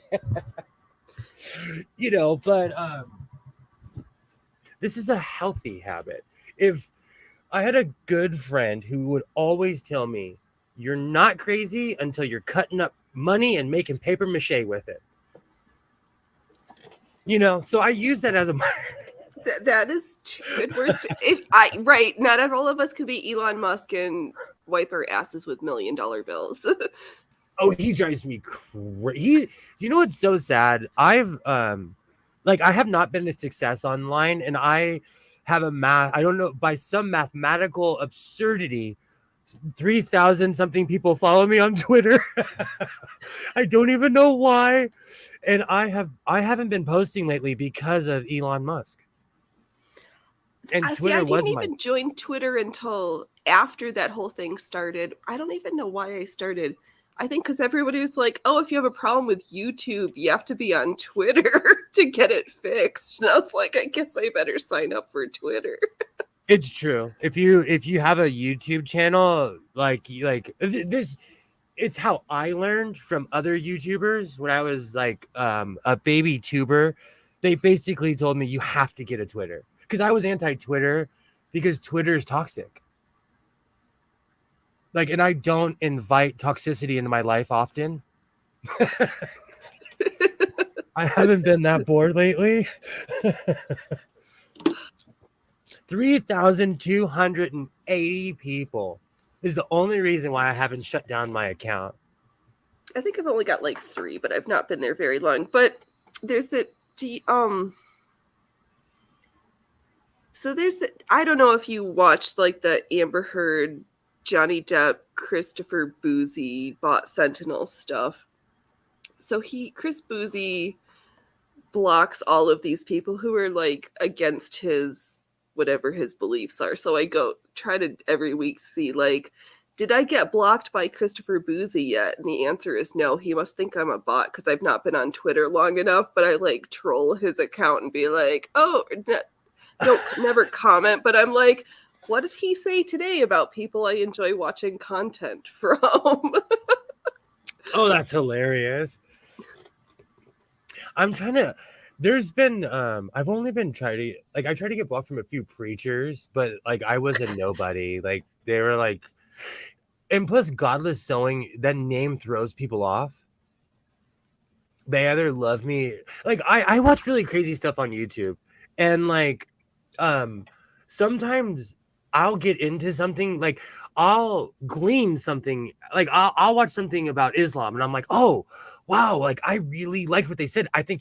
I don't agree with anything else, But you know what she said, or I'll watch something about Christianity. The second I comment, they want to fight me. You know, like, have a great night, butterfly. Great seeing you. The second, or there is this guy who he did kinetic.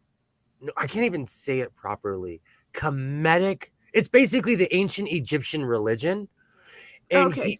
he's really informative. And I would sit there for hours and watch his channel, and I'm like, this is awesome. And he taught me so much. I commented on his channel, and he blocked me in his chat. I said hello, and he's like, I don't like atheists, and I'm like, I've been watching you for 2 years, bro. Oh man.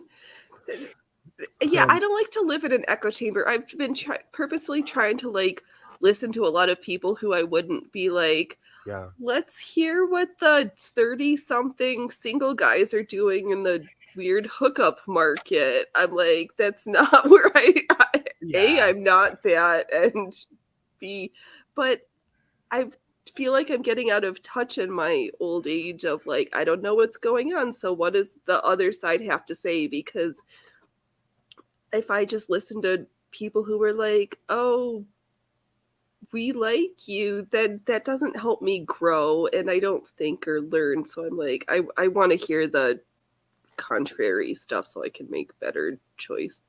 Totally. Just be more informed.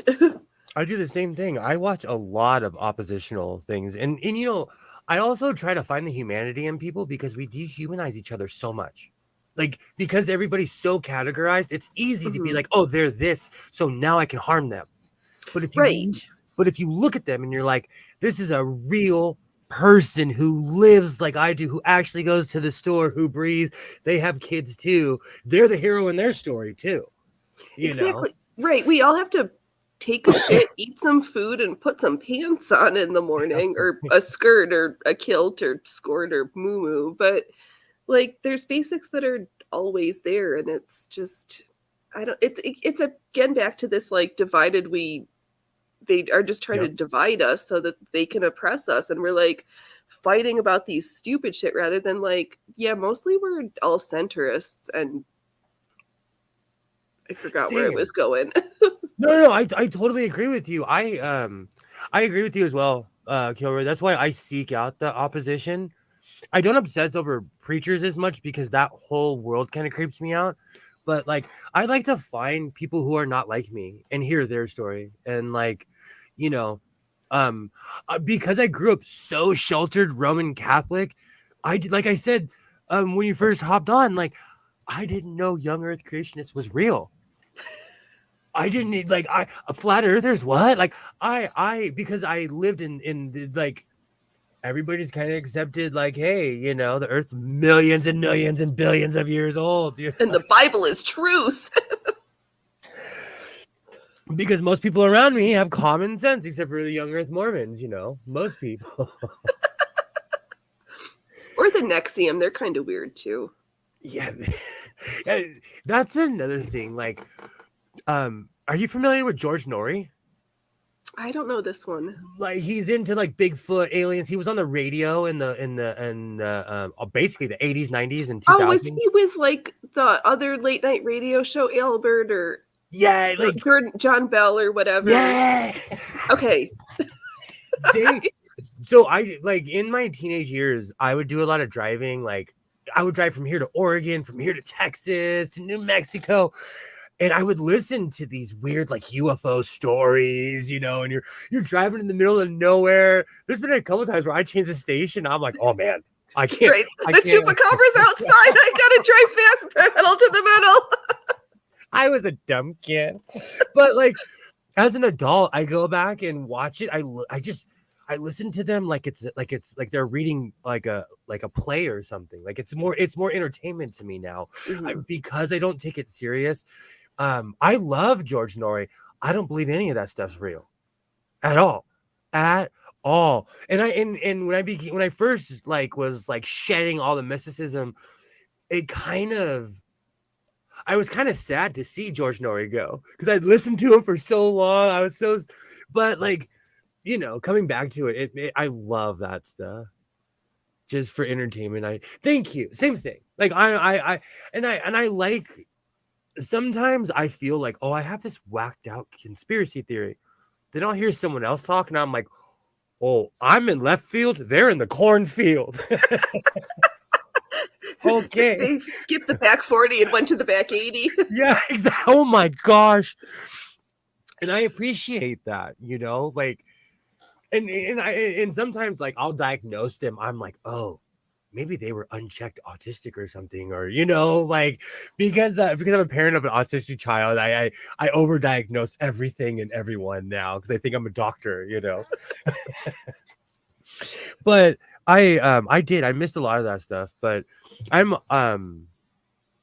all about hearing people out, Mm-hmm. because I've actually made friends with people that are complete polar opposites of me, But with that being said, like, I grew up around a lot of Trumpers. It's weird to see people that were around me my whole life. I'm thinking of one specific person who literally is still drinking the Kool-Aid, wearing the hat. It's got the red lips from the Kool-Aid. And she, it's just weird to watch someone fall down that Fox News rabbit hole. So I've known this person my entire life, and she's turned into this weird cowgirl, like right wing, and I'm like, you're from California.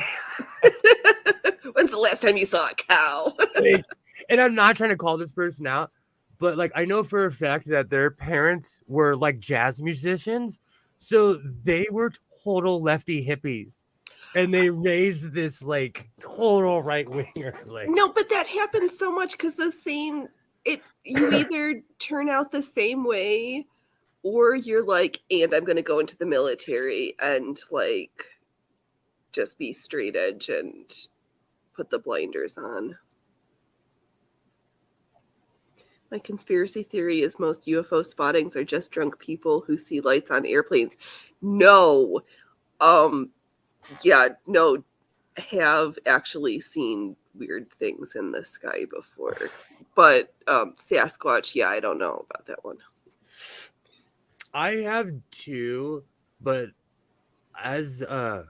okay, I have a couple markers because I used to do acid and mushrooms in the late 90s. So there was one time I have a marker. If I wasn't on drugs, it counts. Fair. That seems like a good base to start from. And one time, and keep this in mind, I'm going to preface this. When an asteroid comes into our atmosphere, depending on what metal it is, it burns a different color. Okay? And so this is science. This is what we know. I was in Santa Monica Beach 20-something years ago, and I watched a green streak hit the ocean, stay lit under the water to the point where I saw it go under the shelf. Like, it lit up the ocean. I'm not a conspiracy theorist, but I was there. I saw it with my own two eyes, and this is in populated Santa Monica. It's light pollution. You can't see the stars. Even at the beach, you can't see the stars because there's so much light pollution, So I always tell people, like, maybe it was I watched this one guy named Bobby Hammett, and he always says it's something government. It's just that we don't have the technology. My pops used to always tell me the Navy was 50 years ahead. Right. In all sorts of ways, because I didn't even realize, what is it that the Navy has their own, not Secret Service brand, what is it, the Naval Intelligence, the NIA? NCIS? Yes. Is that, no, not NCIS, no, it's a different TLA 3-letter acronym.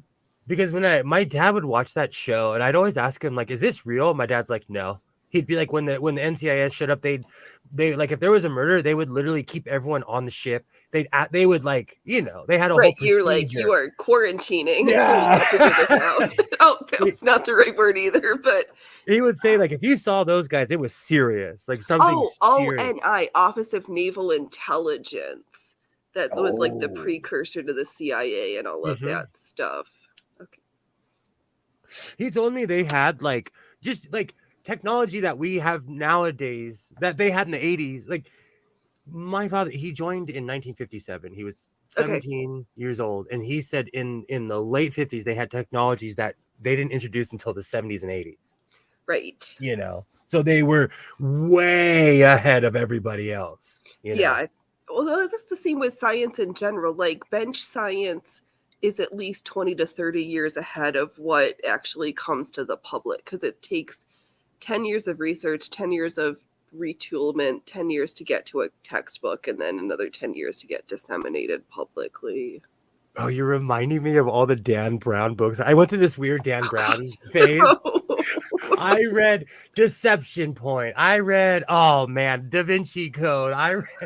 I Dan Brown always says that, like in his rambles and before his books, he's always the military is 150 years ahead, and if you think and blah blah blah blah blah, like. But of course, he's a writer, completely embellishing everything, making everything much more fantastic than what it is. You know, Right, because bench science is boring. yeah. It's like, or actually, it's an exercise in how much do I love being a failure. Exactly, because that's really what it is. To Yes. quote my cheesy sci-fi shows, space battles are always better on TV. Could you imagine how boring a battle would be in space? It'd be two blocks shooting stuff at each other. It's not really like Pong. The lights are going to be better. The sounds are going to be more aesthetically pleasing. And those cute high-tech jumpsuits. I'm here for the costumes. Don't even get me started on where's my future, because by now we should all be wearing Star Trek jumpers. Right, and I can scan you, know what's going on, and press my ding, ding, ding, beam me up, Scotty boy. I wish. Even, well, if you go by like Isaac Asimov, we've passed iRobot. There's a chart.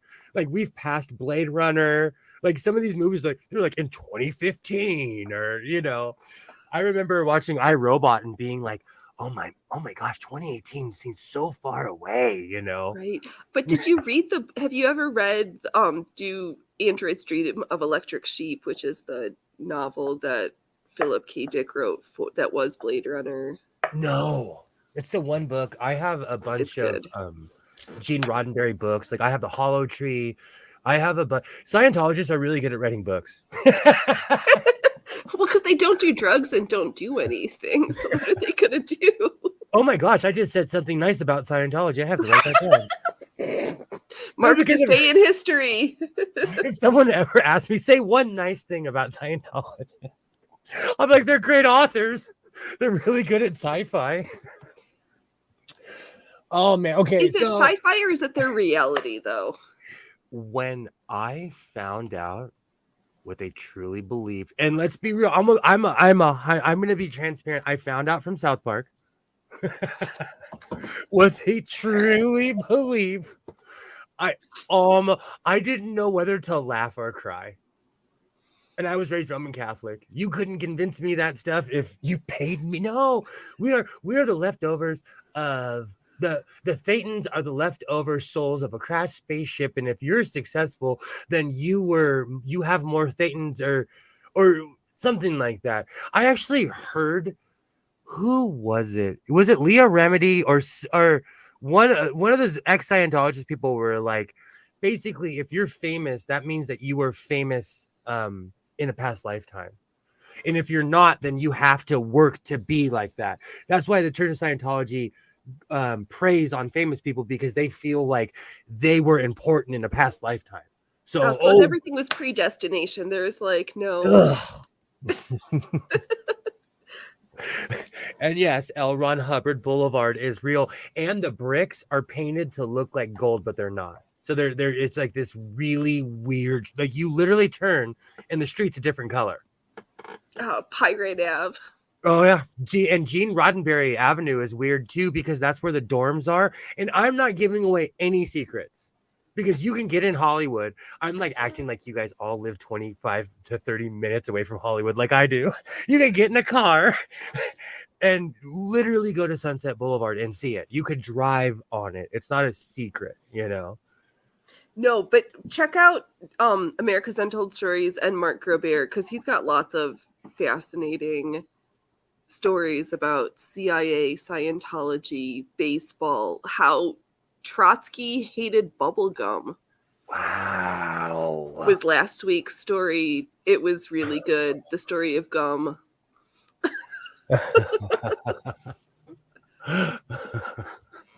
That's true. I'm so old. I forget that Google Map exists.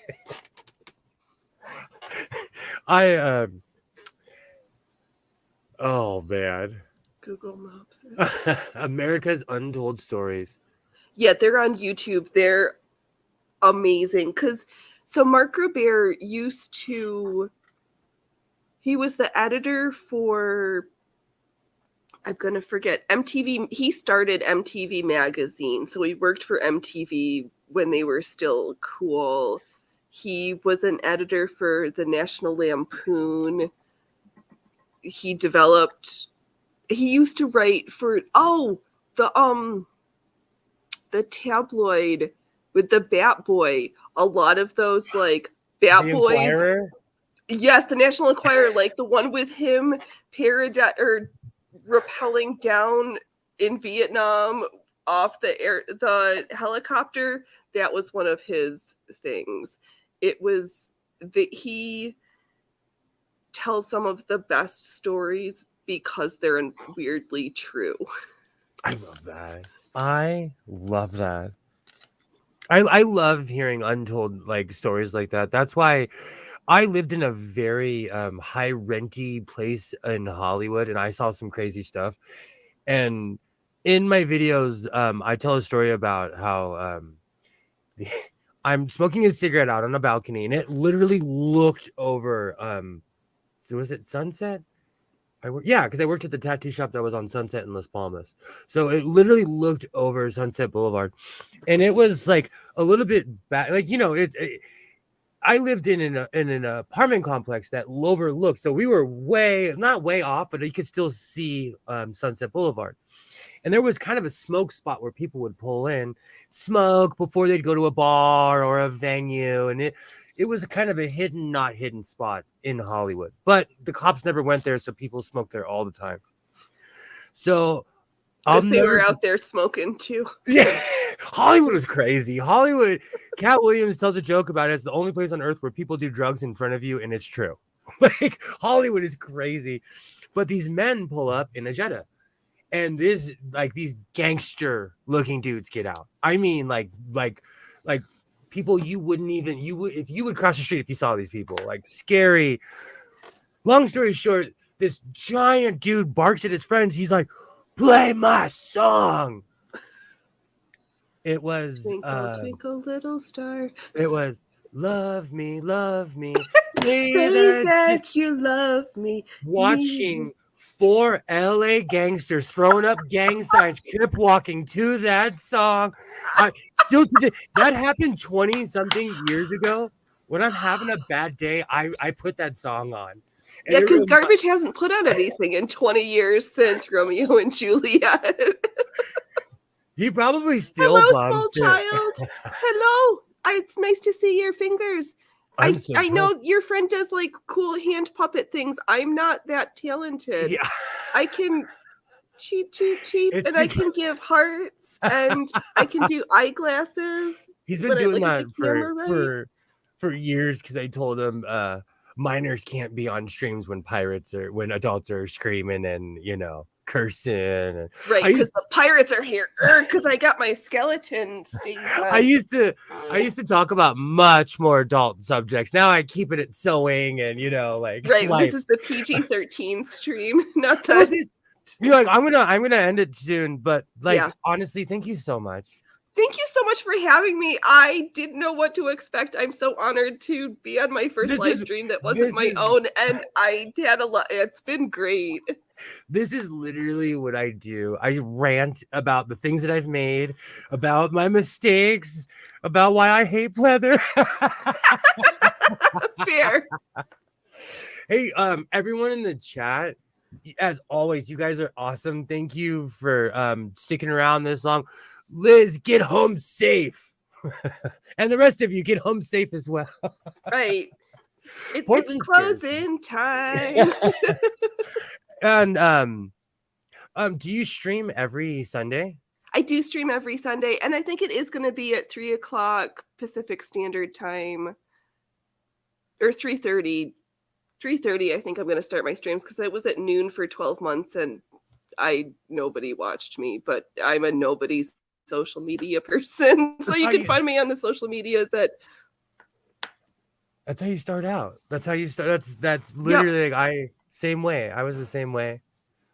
Thank you, Kilroy. I miss saying that. I used to say that all the time. Yes, please. I need to do more stuff on Locals, so I can say I don't have a Ko-Fi, but I do have I'm on Locals, Rumbles, YouTube, Instagram, Twitters. I'm on all the places that nobody knows who I am at. So everyone go subscribe. Go subscribe. And make sure for Godless's channel, leave a heart, leave a comment after the stream's over, so the YouTubes know that we like the we like the godlessness here and make good choices, in the words of Bailey Sarian. Thank you. I always forget that. I'm really bad at shamelessly plugging myself. I feel like that I've learned from the lawyer Robert Barnes, who is impressively good at shilling for people and himself.